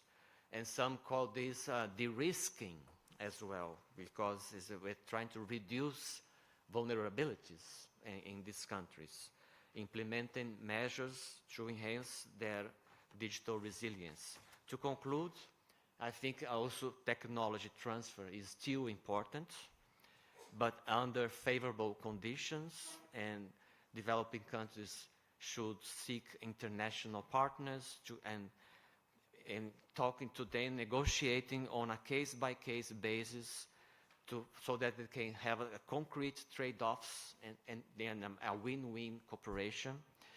And finally, developing countries should be more active in terms of their participation in international discussions in this regard. And it means elevating the voice of the Global South to reduce asymmetries and democratize access to technology. I'll stop here. Thank you. Hey, thank you, Ambassador. So as I mentioned, we're running a little bit short on time. So I want to use the last few minutes to give our co-chairs some concrete material.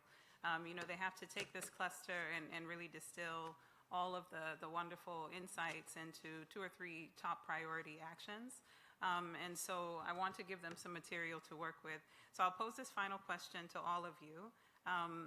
What is the one concrete action, commitment, or cooperation mechanism that's achievable by 2027 that you would put on this list for the co-chairs to bridge AI divides before we reconvene in New York? So I think, Ambassador, since you last had the mic, I'll start with you, then Alessandra will come back down this way and end with you, Honorable Minister. Thank you. Yes, I think capacity building is not new for the UN. Just remember the General Assembly resolution on AI capacity building. Sometimes it's a matter of implementation because the ideas and the examples of what should be done, they are already there. It's a matter of implementing them. But I think a good example is the global network of centers for exchange and cooperation on AI capacity building. It was just established yesterday, if I'm not mistaken, because this is a voluntary mechanism where institutions, universities, AI labs, research centers, they collaborate and pool resources and share available capacities, including courses and skill development. We have 2 Brazilian institutions joining this network. And I remember in the past, people would talk about a CERN for AI, because we are in Geneva. CERN is not far away, but as a facility that would represent transnational and multinational collaboration. So I think it's something that we should explore even more. But the last point I wish to make, to conclude, is that we need to connect the Bletchley process with the UN Global Dialogue. Because you know that Bletchley had the first AI Safety Summit, then Seoul, the Paris Summits. The last one was in New Delhi, AI Impact Summits. And the next will be in 2027 here in Switzerland. But the Bletchley process has no connection with this global dialogue. So I think to avoid duplication and streamline initiatives without creating yet another UN process, my suggestion is that for the next summits, try to connect Geneva and New York, so that we can avoid the idea that this is just a standalone event with no follow-up process. Thank you.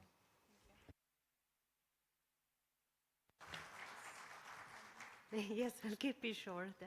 Investment for upskilling, for literacy, women, kids, we need to bring them forward. We need to bring them along, not vanilla education. It's not to get an answer out of those AI systems, it's to reinvent the process, is to create value, and value is not a shortcut to an answer. So investment in education to support the civil society. Thank you. Thank you. Urvashi? I guess it's we need to also be honest about capacity building. It's going to take a long time, and we don't necessarily have that kind of time, especially when we start thinking about this at multiple layers of government. So I think the question for us is not just, how do we train more officials and how do we build more capacity in government, but what else works? And I think the answer lies in an ecosystem approach. So don't just fund individual capacity building programs for government or so on and so forth. Fund the ecosystem, the local research organizations, the civic tech groups, the professional bodies in different regions, in different contexts. These are the institutions that persist between governments, between political parties, and this capability then lives in that ecosystem, not in these one-off training programs. And the second thing that I would say is that we need to support the development of open and local evaluation infrastructure that is easy to use by non-technical folks. And the reason I say that is because that is the way that local communities can participate in shaping the values and the goals of AI systems, and that's the ultimate capability. Dependency is inevitable. I think we should not assume that dependency is something that only exists in the AI ecosystem. We see it in all sectors. Dependency is not the problem. The problem is, do you have the agency and the power to be able to manage that dependency on your own terms? And I think building open local evaluation infrastructure gives you a really important lever to be able to create a situation of managed and equitable dependency. Thanks. Okay, thank you. So I sit at the University of Pretoria as director of the African Institute for Data Science and AI, and we're always training the next generation of researchers in AI, also bringing together other researcher professors in these spaces. The one challenge that you're seeing now as you're building up the capacity, especially at that level, is then you have to then go and make peace with understanding how are we going to work from brain drain to brain circulation on our continent, right? The drain being that with Africa having the young population that it has, these future skills that people are looking for end up having to come from places like the continent. And as such, we must plan that, yes, people might leave, they might have mobility, but then how do we plan that they also add to the available capacity even when they're somewhere else in the world? On the other side, to keep this going, we need to have opportunities for people to be able to do deep work and deep innovation on the continent. And as was said, about thinking about an ecosystem on one part, I also have to wear a hat as a startup founder at Lelapa AI. And the reason we started it, Lelapa means home in Setswana. My mother's language, right? Having a home for researchers to stay on the continent and work on some of our deepest challenges that are having to do with AI. We work on African languages. But it also requires the private sector to start investing, whether it's 0.5%, 1% of their profits after tax in research and development. If you're not doing that, you're not preparing yourself for the future. All it is going to be is just consumption.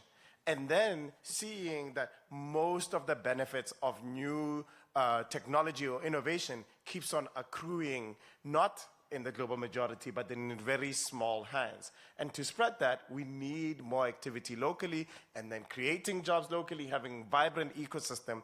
And that's how I look at what it means to have sovereign AI. Thank you. In fact, Thank you.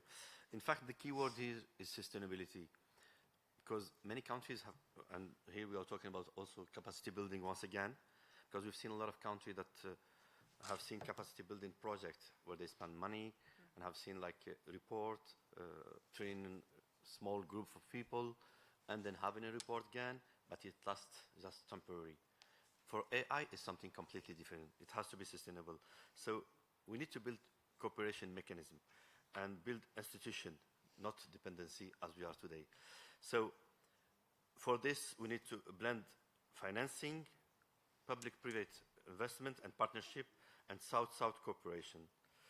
And last but not least, the real test for international cooperation today is not whether we produce or more declaration, as we did in the past, but how we test whatever countries leave this process with a stronger institution, stronger skills, stronger digital foundation, and more capacity to govern this AI themselves.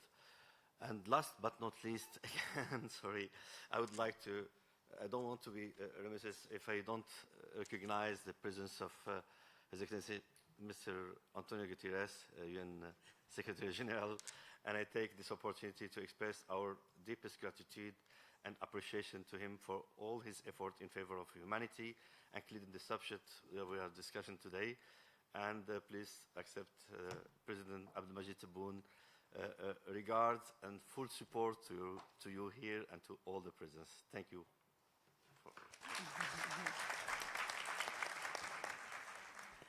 So thank you all for your time today and for the wonderful contributions from our panelists. Thank you, Your Excellency, Secretary General, for making time. Your busy schedule, I can imagine the number of places you could be, but you decided to join us for this important discussion, so we are very appreciative. You know, as I conclude, if I can just leave you with one takeaway from this cluster, I would say, let it be this, that capability is the new capacity.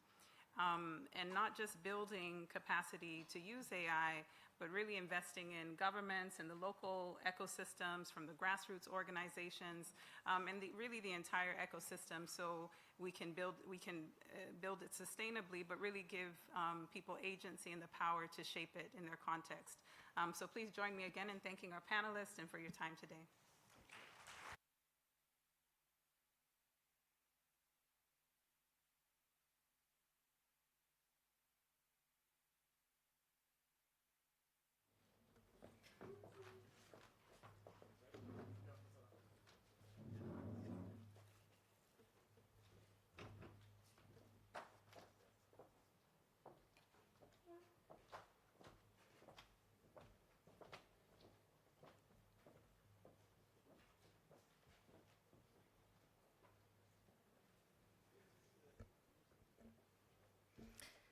Well, I would like to thank Ms. Crystal Rugagi for her moderation and really thank all of the panelists today for the excellent discussion that took place, reminding us to think critically when it comes to AI in our workforces, to engage young people, to foster national solutions, and to close the oversight gap.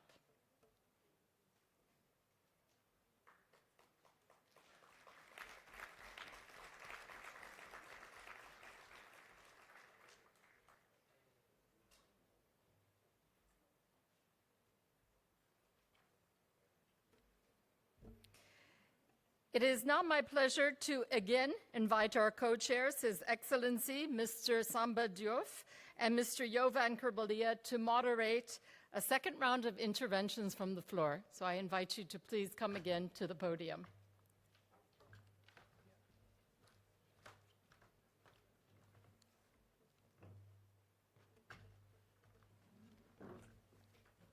Thank you very much. A lot of exercise today. It's almost healthy diplomacy and gym diplomacy, you know. Thank you for organizers doing it. It is innovation in diplomacy, you see, and you make a lot of moves. Thank you. Okay, I guess, Samba, you share my view about healthy diplomacy. Good. Our next speaker is His Excellency Angel Banjov, Ambassador of Bulgaria to the United Nations. Ambassador? Nope, I can't see. Nope. Then Ambassador of Nepal. No, we go with the same stakeholder group? Yes. Okay. No, then we have Ambassador of Nepal, His Excellency Ram Prasad Subedi, Permanent Representative of Nepal in Geneva. Ambassador, please. Thank you, Mr. Co-Chair. I'd like to begin by the panel's report that provides a baseline for our discussion. AI capacities are highly concentrated in a few countries and firms. Majority of the countries of Global South are outside the global AI development, and they have always remained to the side of consumer, though we have been talking about mainstreaming them as a co-developer. And this AI divide is about capacity to influence, and it's about infrastructure, it's about talent, and a governance capability. For Nepal, this dialogue is especially important as a landlocked mountainous country and a graduating LDC. We continue to face real challenges in connectivity, infrastructure, affordability, digital literacy, and access to reliable data and computing resources. These gaps are even more pronounced in rural and remote areas, where communities often remain beyond the reach of basic digital services. Bridging AI divide, therefore, remains a strong challenge. Our National AI Policy 2025 keeps digital and AI to be a human-centric and ethical lever to develop the country. Therefore, what is that we need the most is to build local expertise, strengthen institutions, develop AI application, and address the national priorities, and including disaster risk reduction, agriculture, education, health, and public service delivery. Therefore, what we need is the open, interoperable, standard, and thriving innovation ecosystem. Therefore, we support the Secretary General's proposal of the Global Fund on AI as a pooling mechanism for bridging AI divides. And we believe that this fund will accommodate the specific needs and situations and contexts of the LDCs and developing countries and LLDCs.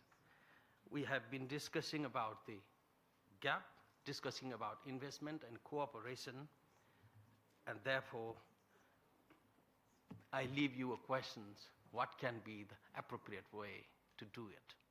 Thank you. Thank you, Ambassador. We will have to answer this question, and it's difficult one, but timely and important. We have just one announcement, and I hope that our interpreters, who are doing very hard work, will accept our plea from the participants to stay till 6:15, and will then continue in English. Can I see the way from the interpreters? Yes, of course, sir. Of course, sir. Of course.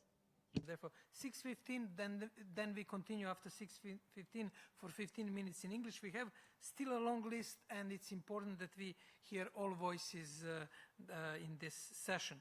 Our next speaker is Tatiana Galdas-Lottinger, founder of the International Women X in Business in Ethical AI. Tatiana, is she in the room?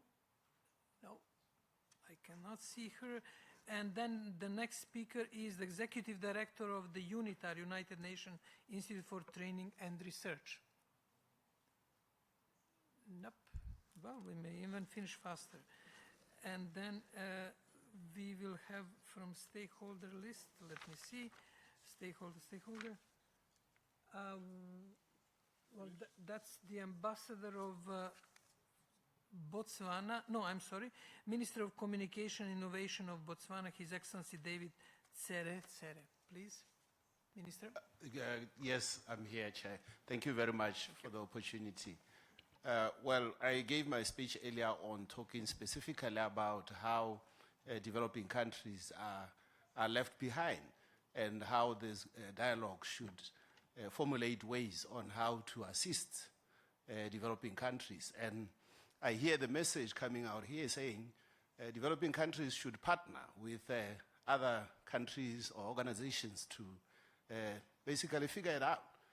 But we still believe that this dialogue could perhaps come up with an idea to have a global AI fund for developing countries so that we make a deliberate attempt to get everybody on board, including developing countries. Because, like we mentioned, the major issue is the infrastructure development in Africa, and like speakers who spoke here, they highlighted how if you don't have that infrastructure, you cannot really harness the benefit of AI. So this is still a challenge, and I think we should move just beyond recommending that we should partner with developing countries and come up with a specific and more actionable item to assist developing countries. Thank you very much.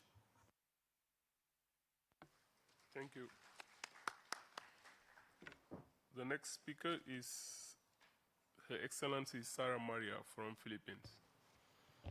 Thank you, Chairperson, Excellencies, distinguished delegates, ladies and gentlemen. The Philippines welcomes this dialogue on artificial intelligence governance and commends the United Nations for convening member states on a matter that now bears directly on development, public institutions, economic participation, and distribution of opportunities across and within nations. Artificial intelligence offers significant possibilities for innovation, public service delivery, productivity, education, health, disaster preparedness, and sustainable development. Yet these possibilities are not available to all countries on equal terms. For developing countries such as the Philippines, the question is not only how artificial intelligence should be governed, it is also whether countries have the digital foundations, institutional capacity, and human capital necessary to participate meaningfully in the AI economy. The AI divide is therefore not only a technological gap. It reflects differences in connectivity, computing capacity, quality data, technical expertise, research systems, financing, and institutional readiness.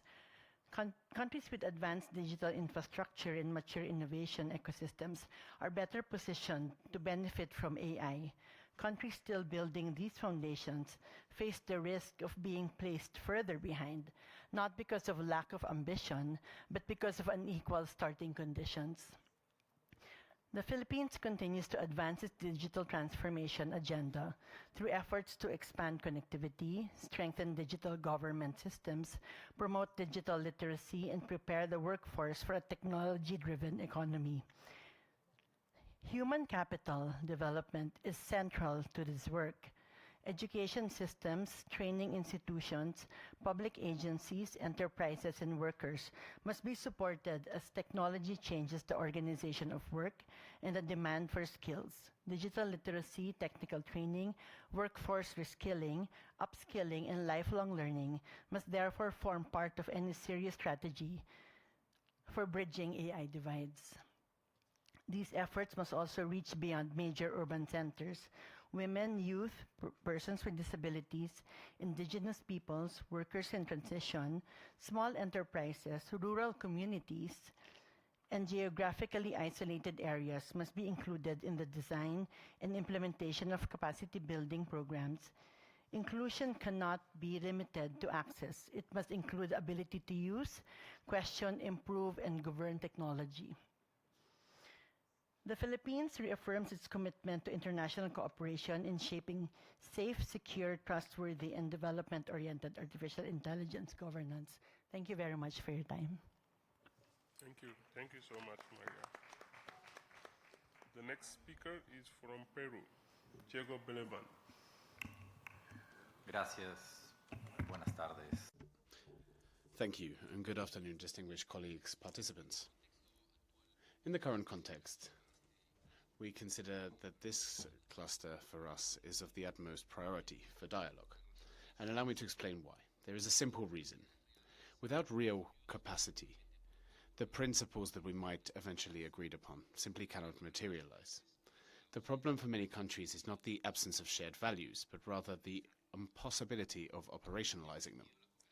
And therefore, cooperation is of its greatest value when it complements the normative layer with concrete access to infrastructure, tools, information, and technical assistance, addressing priorities and needs expressed by each country. The logic should be of reciprocal benefit and horizontal cooperation, not unidirectional transfer of predefined models. And here, allow me to share two elements from our national experience. The first is the national strategy of the government 2026-2030, which recognizes data as a strategic asset and has 3 pillars: regulatory framework, interoperability,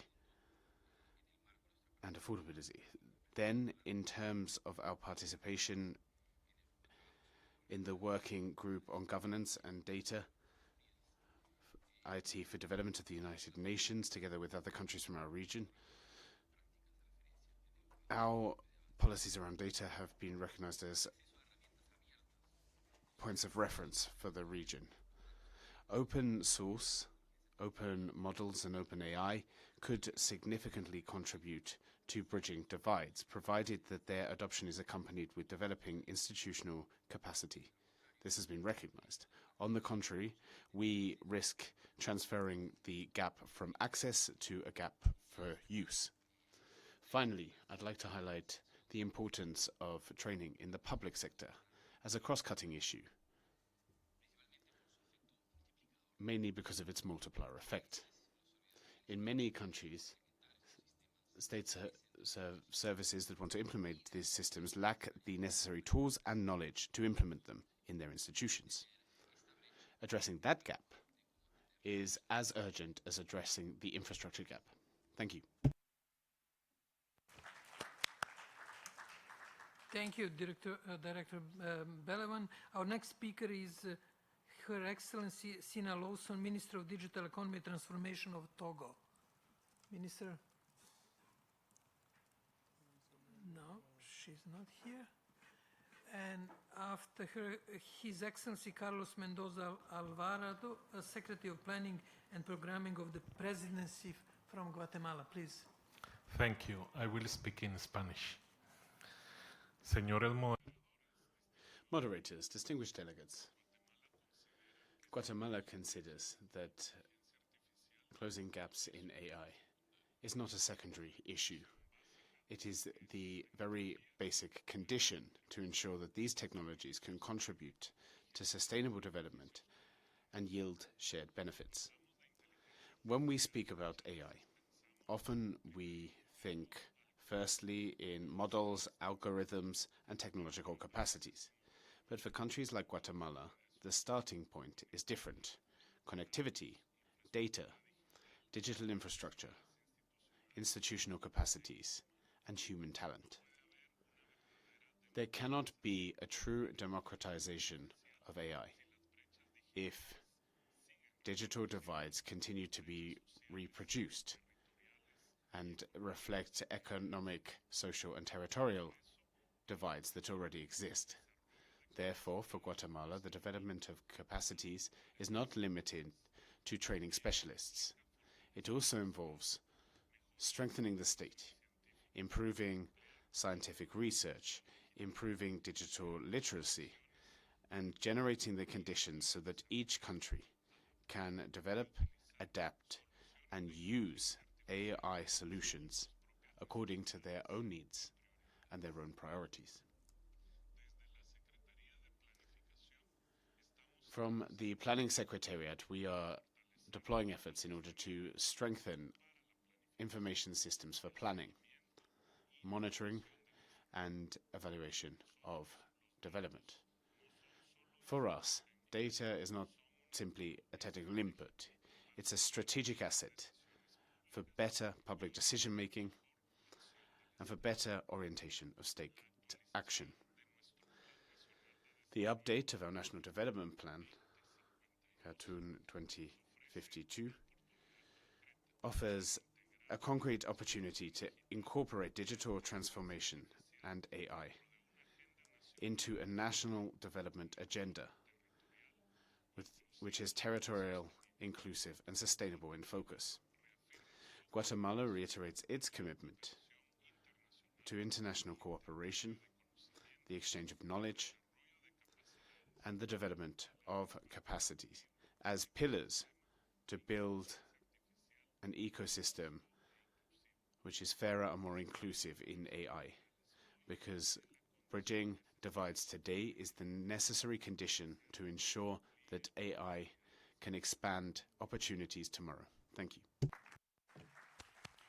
Thank you, Excellency, for bringing in particular non-technical aspect of AI developments, which has been echoing in today's discussion. Our next speaker is His Excellency Undersecretary from the Ministry of Transport and Communication Information Technology of Oman. Please, Excellency, go ahead. Thank you. Excellencies, distinguished guests, the promise of AI will mean little if it reaches only some nations and leaves others behind. Today, the divide is real. It is a divide in model development, data, skills, and in access to computing infrastructure and power. Left unattended, AI could widen the gap between nations rather than closing it.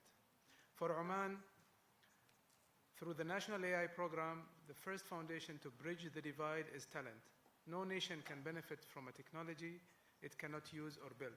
This is why we have invested heavily in talents and skill development through several national initiatives focused on AI product management, data science, chip design, cloud services, and others. The second foundation is AI infrastructure.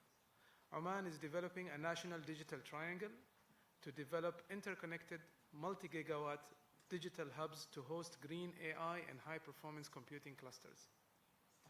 Building on Oman's political neutrality, abundance of submarine cables, and green energy diversity, the digital triangle is a safe space to host and process the next generation of trusted intelligence. The third foundation is cooperation. No country can cross this divide alone.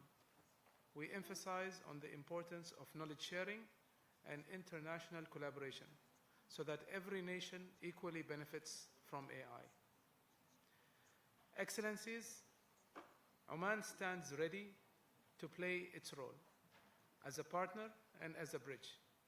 We are willing to share what we have learned, work on joint projects, and cooperate with the United Nations and member states so that no nation is left standing on the far side of this divide.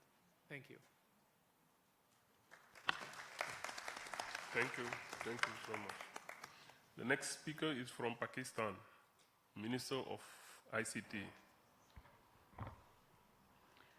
Excellencies, Chair, distinguished co-chairs, colleagues, a very good evening. As artificial intelligence reshapes power faster than governance can adapt, allow me to frame the divide this cluster is really about.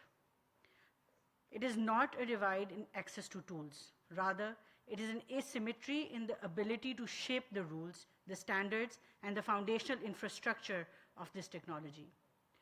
Our multipolar world is becoming increasingly technopolar, where power concentrates around those who control frontier compute, models, and data.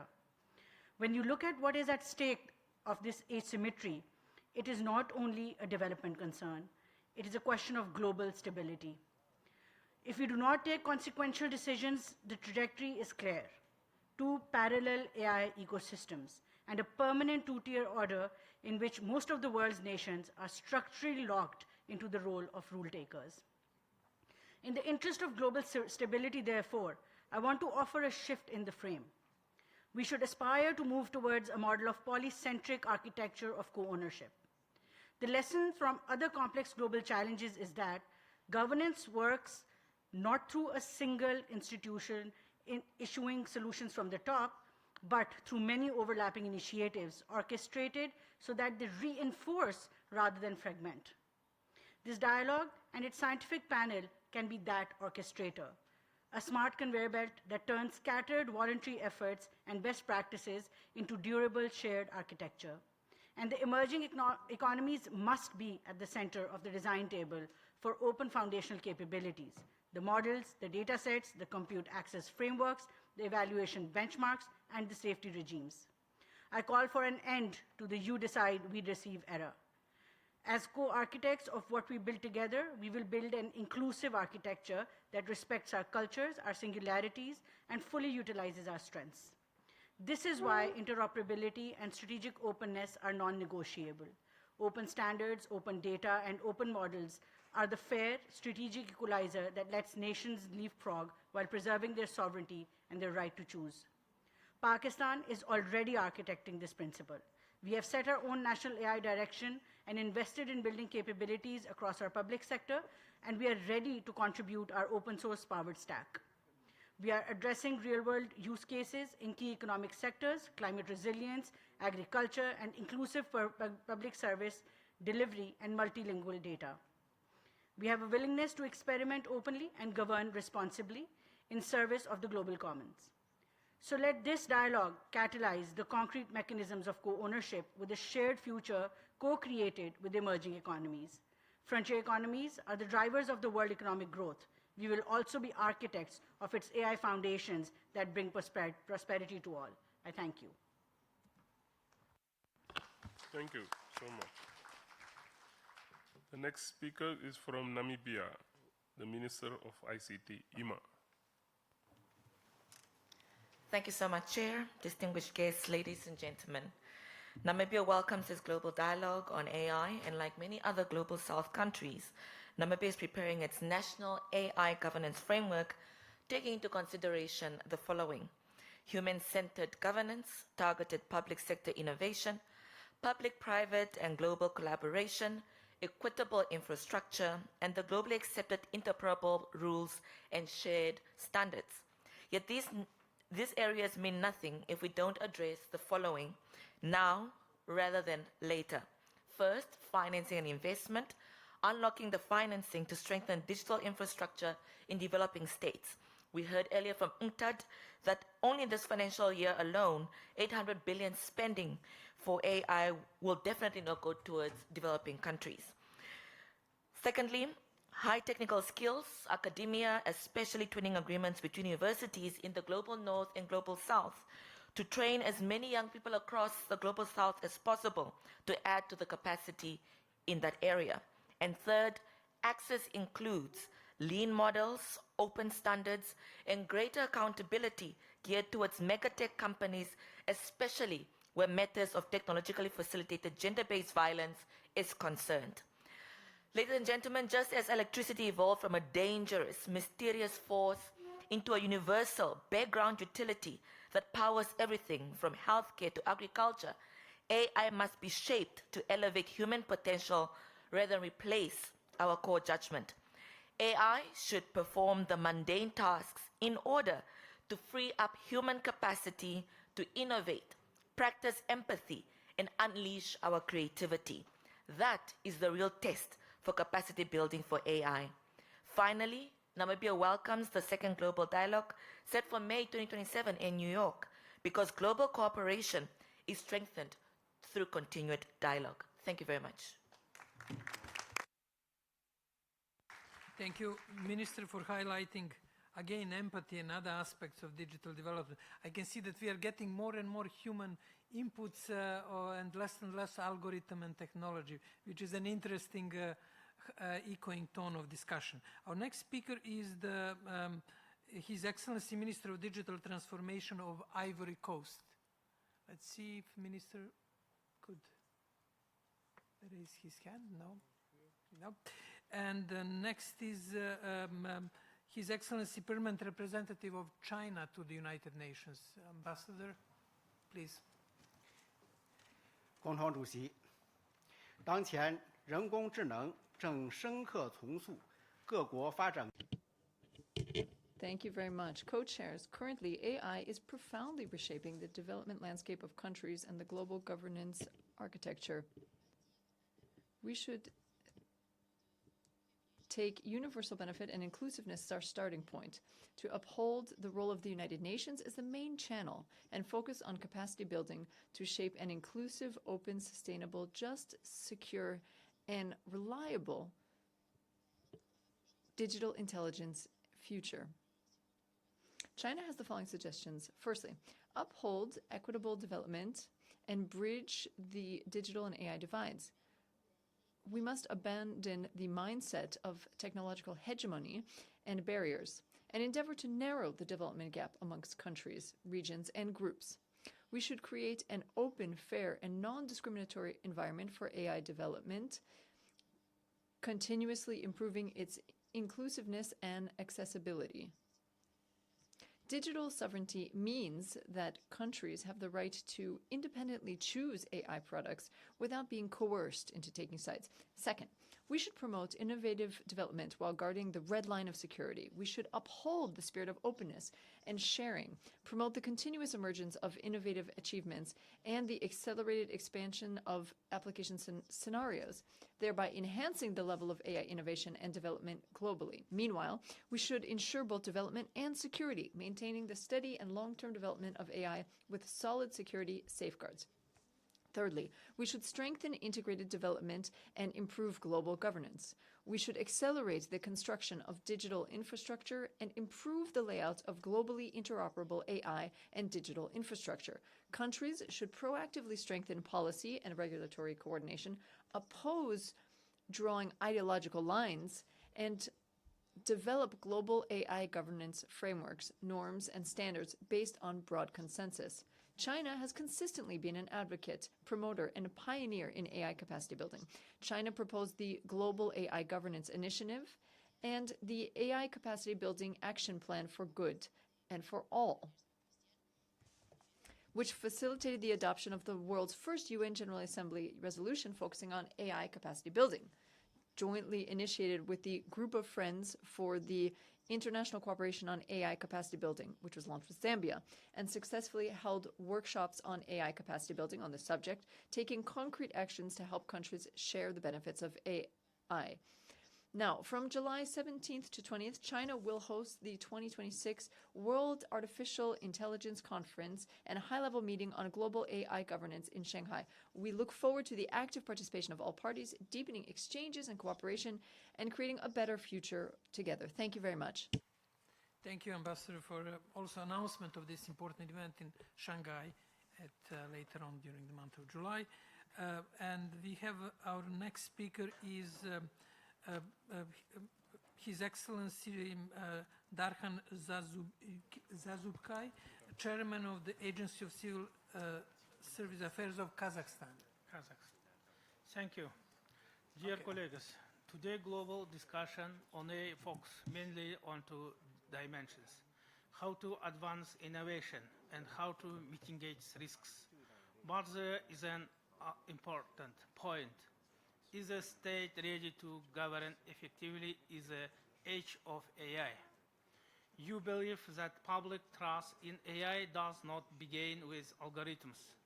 It begins with trust in government, in how fairly, transparently, and responsibly public steps are made. 10 years ago, with that the goal of ensuring that personal choice is based on merit. This led to the creation of our digital HR ecosystem, eCosmet.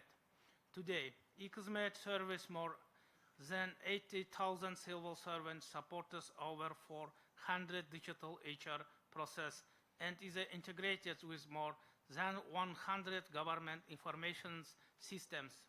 Today, Kazakhstan is taking the next step. The year 2026 has been declared the year of digitalization and AI. We have adopted the law on AI and the digital code.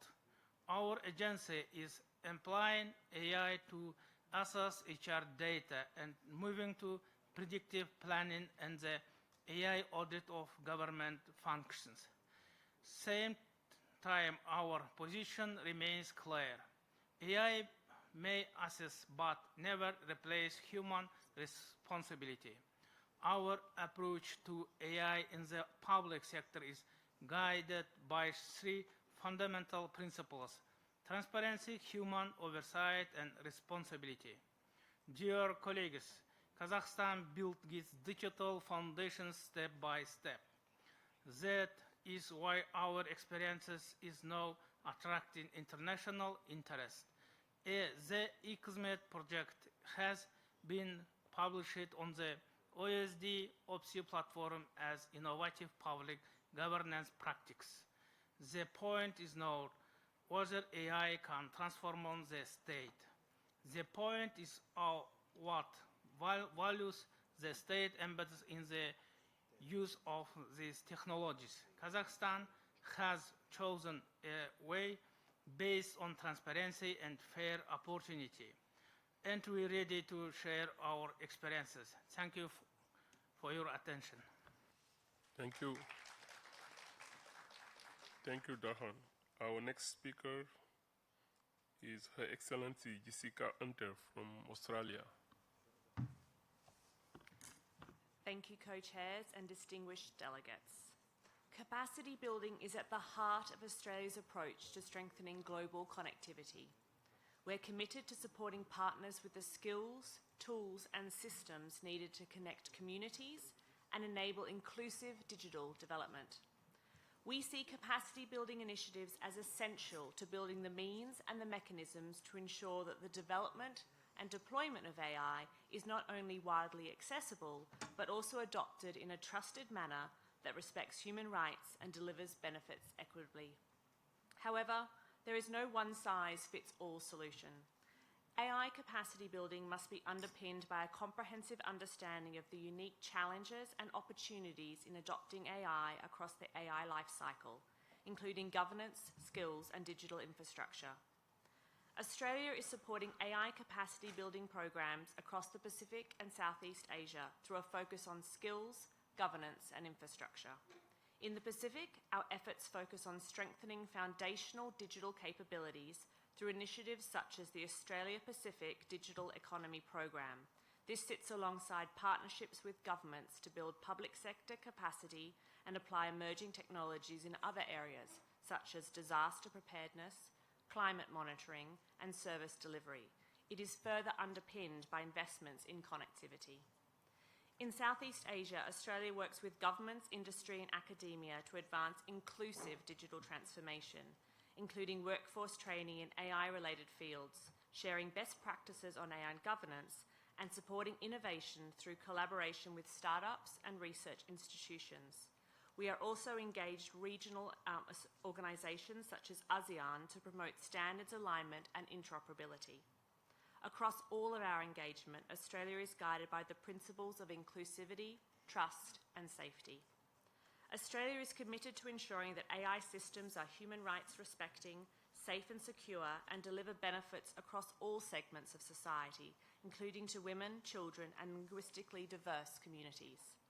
Internationally, we already have strong multi-stakeholder community and established international law to support the realisation of maximum benefits for the use of digital technologies such as AI.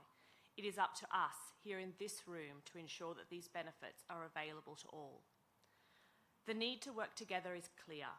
We must now be collaborative in our efforts to bridge the digital divides and ensure that our vision for a free, open and interoperable digital future is accessible and available to all. Thank you.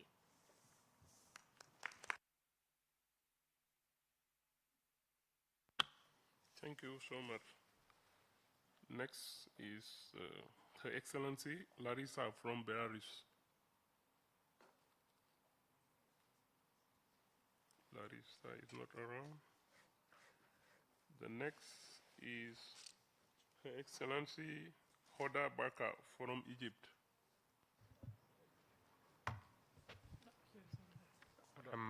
Thank you very much, Chair. This is Ahmed Hafnawi on behalf of Dr. Baraka. Okay. So I'll just focus my intervention on three very specific areas.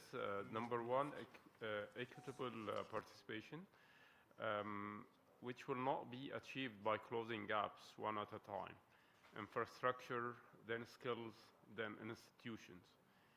Because divides compound rather than sit side by side.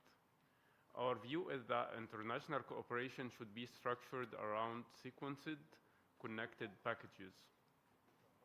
Financing, skilling, and market access mechanisms designed together, not funded separately and hope to align. The most binding barrier is rarely a single missing input. It is the absence of a pathway from access to genuine participation.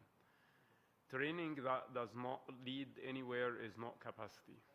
It is a credential. We would ask this dialogue to evaluate capacity building proposals against that pathway test, not against inputs delivered. In Egypt, our Digital Egypt Pioneers initiative was deliberately paired with the Industry Development Agency's GIGS program and the freelancer.eg platform, now backed by formal freelancer taxation legislation, precisely so that reskilling would connect to real income, not stop at a certificate. The second topic that we wanted to highlight is open systems that can be genuine equalizers, but only under two conditions these dialogues should treat as a package, not a choice. Openness must be paired with governance that keeps trust intact, and it must be matched by domestic capacity to actually use what is opened. An open model without local infrastructure or skills does not close a divide, it simply relocates the barrier from cost to capability. Our view is that international support for open AI should therefore always travel with support for the conditions of its use, and that safeguards against misuses should be designed alongside openness from the outset, not retrofitted once harms appear.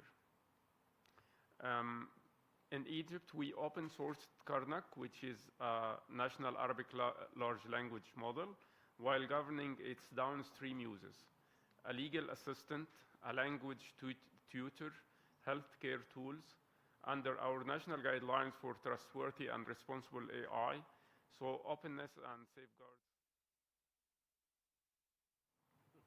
Sorry. No worries. But we are. Thank you for bringing all of this really rich scene, AI scene in Egypt.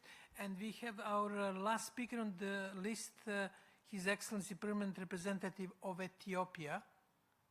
Ethiopia, please, Ambassador. Thank you, Co-Chair, distinguished Co-Chairs, Excellencies, distinguished participants. Ethiopia thanks the Independent International Scientific Panel on Artificial Intelligence for their report and notes the contents therein. The report in particular recognizes that one of the greatest global AI risks is not only the misuse of artificial intelligence, but also the unequal access to its benefits. For Ethiopia, bridging this divide is a national priority. Through our Digital Ethiopia 2030 strategy, we are investing in the foundations necessary to build an inclusive AI ecosystem. These efforts include the establishment of the Ethiopian Artificial Intelligence Institute, the launch of the 5 Million Ethiopian Coders initiative to develop digital and AI skills, and the planned Artificial Intelligence University to strengthen research and innovation, and the expansion of our FIDA digital national ID system as a key component of digital public infrastructure. We are also promoting AI applications in healthcare, agriculture, education, public service delivery, while supporting the development of AI solutions that reflect our language and context. Excellencies, no country can bridge the AI divide alone. That is why international cooperation and a genuine multi-stakeholder approach are very important. Governments, academia, innovators, the private sector, international organizations, civil society, and the technical community all have complementary roles to play in expanding access to artificial AI infrastructure, strengthening capacity, promoting knowledge transfer, and supporting responsible innovation. Developing countries like that of ours continue to face multiple digital and technological divides. However, we also recognize that we are at the early stages of the AI era. This presents a unique opportunity to address these disparities before they become entrenched. Investing today in capacity building, digital public infrastructure, equitable access to computing resources, and inclusive governance will help ensure that AI becomes driver of sustainable development rather than a source of greater inequality. In closing, Ethiopia supports strengthened international collaboration to ensure that every country has the opportunity to participate meaningfully in global AI ecosystem. Bridging the AI divide is not only a matter of fairness, it is essential to ensure that artificial intelligence serves all humanity and contributes to achieving the sustainable development. Thank you, Ambassador. I don't know if there is a coincidence, but you're the last speaker on the list, and it leads me to one message with which I would like to conclude, at least from my side, and then my co-chair will continue. You're coming from the country where allegedly the Ark of Covenant is kept in Aksum at the north of the country, and it is one of the earliest codification of human wisdom. And this is probably the message for us today, that knowledge and wisdom crosses across the eras and great civilizations from Asia, Africa, Europe, Latin America. And what we are doing today, we are revisiting this wisdom and knowledge. Therefore, there should be also that sense, historical sense of the discussion. And that knowledge and wisdom, which is in core of AI, is probably the critical challenge for all of us. Knowledge, what was said today, defines us as a humans. Local knowledge, knowledge of indigenous communities, knowledge of the local communities worldwide. And the key challenge for us is to use technology, advanced technology, to ensure that that knowledge of the past is preserved and that future knowledge is developed in inclusive and enabling ways. We heard many excellent examples on capacity building, closing knowledge, and I would say cognitive gaps sometimes, use of open source, and excellent points on AI sovereignty as enabling approach, not necessarily a sort of restricting approach to digital developments, inclusion, and we have a really rich menu which we will codify with some sort of distance of few hours till tomorrow's concluding session. But that would be my first comments based on, let's say, echoing themes in discussion and your excellent intervention. And I would like to invite my co-chair and colleague to provide his concluding remarks before we make a good news for the interpreters that will finish exactly on the time. Thank you, Joanne. Thank you, all of you guys. We are really very happy to hear the great speech from each one of you. And capacity building is something that we all align. That the most important is how we're going to address it in our different environment. We talk about digital sovereignties. For us, we don't have the same understanding of what is digital sovereignty. For us, it's about upskilling. We don't have technology, but we have people that can understand and execute the technology. The technology is similar. It's the same language. We can understand it. The other point is about bridging the gap. We can see where AI is booming is the big countries where they have demography and they have a big investment. In our countries, where I'm from, we don't have such kind of demography first. Second, we cannot afford this big investment. That means what? That means we should collaborate and work together in different countries to build our own AI in our understanding.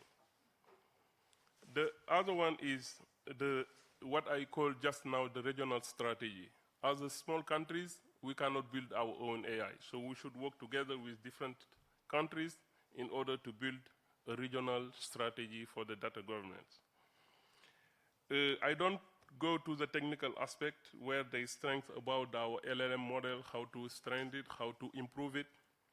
I will just finalize by saying AI is shaping our lives today. Tomorrow, AI will drive our journey. So we should be ready and prepare for it. This is my last sentence to close. And thank you very much for all your standing here.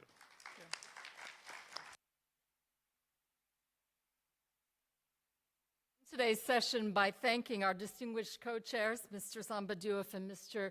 Jovan Kurbalia, and all of our panelists and speakers. We really heard a clarion call for collaboration and for us to work collaboratively to achieve equitable access to AI for all through inclusive participation and also support for local innovation. So with this, I thank everybody once again, and I officially close today's session. Thank you.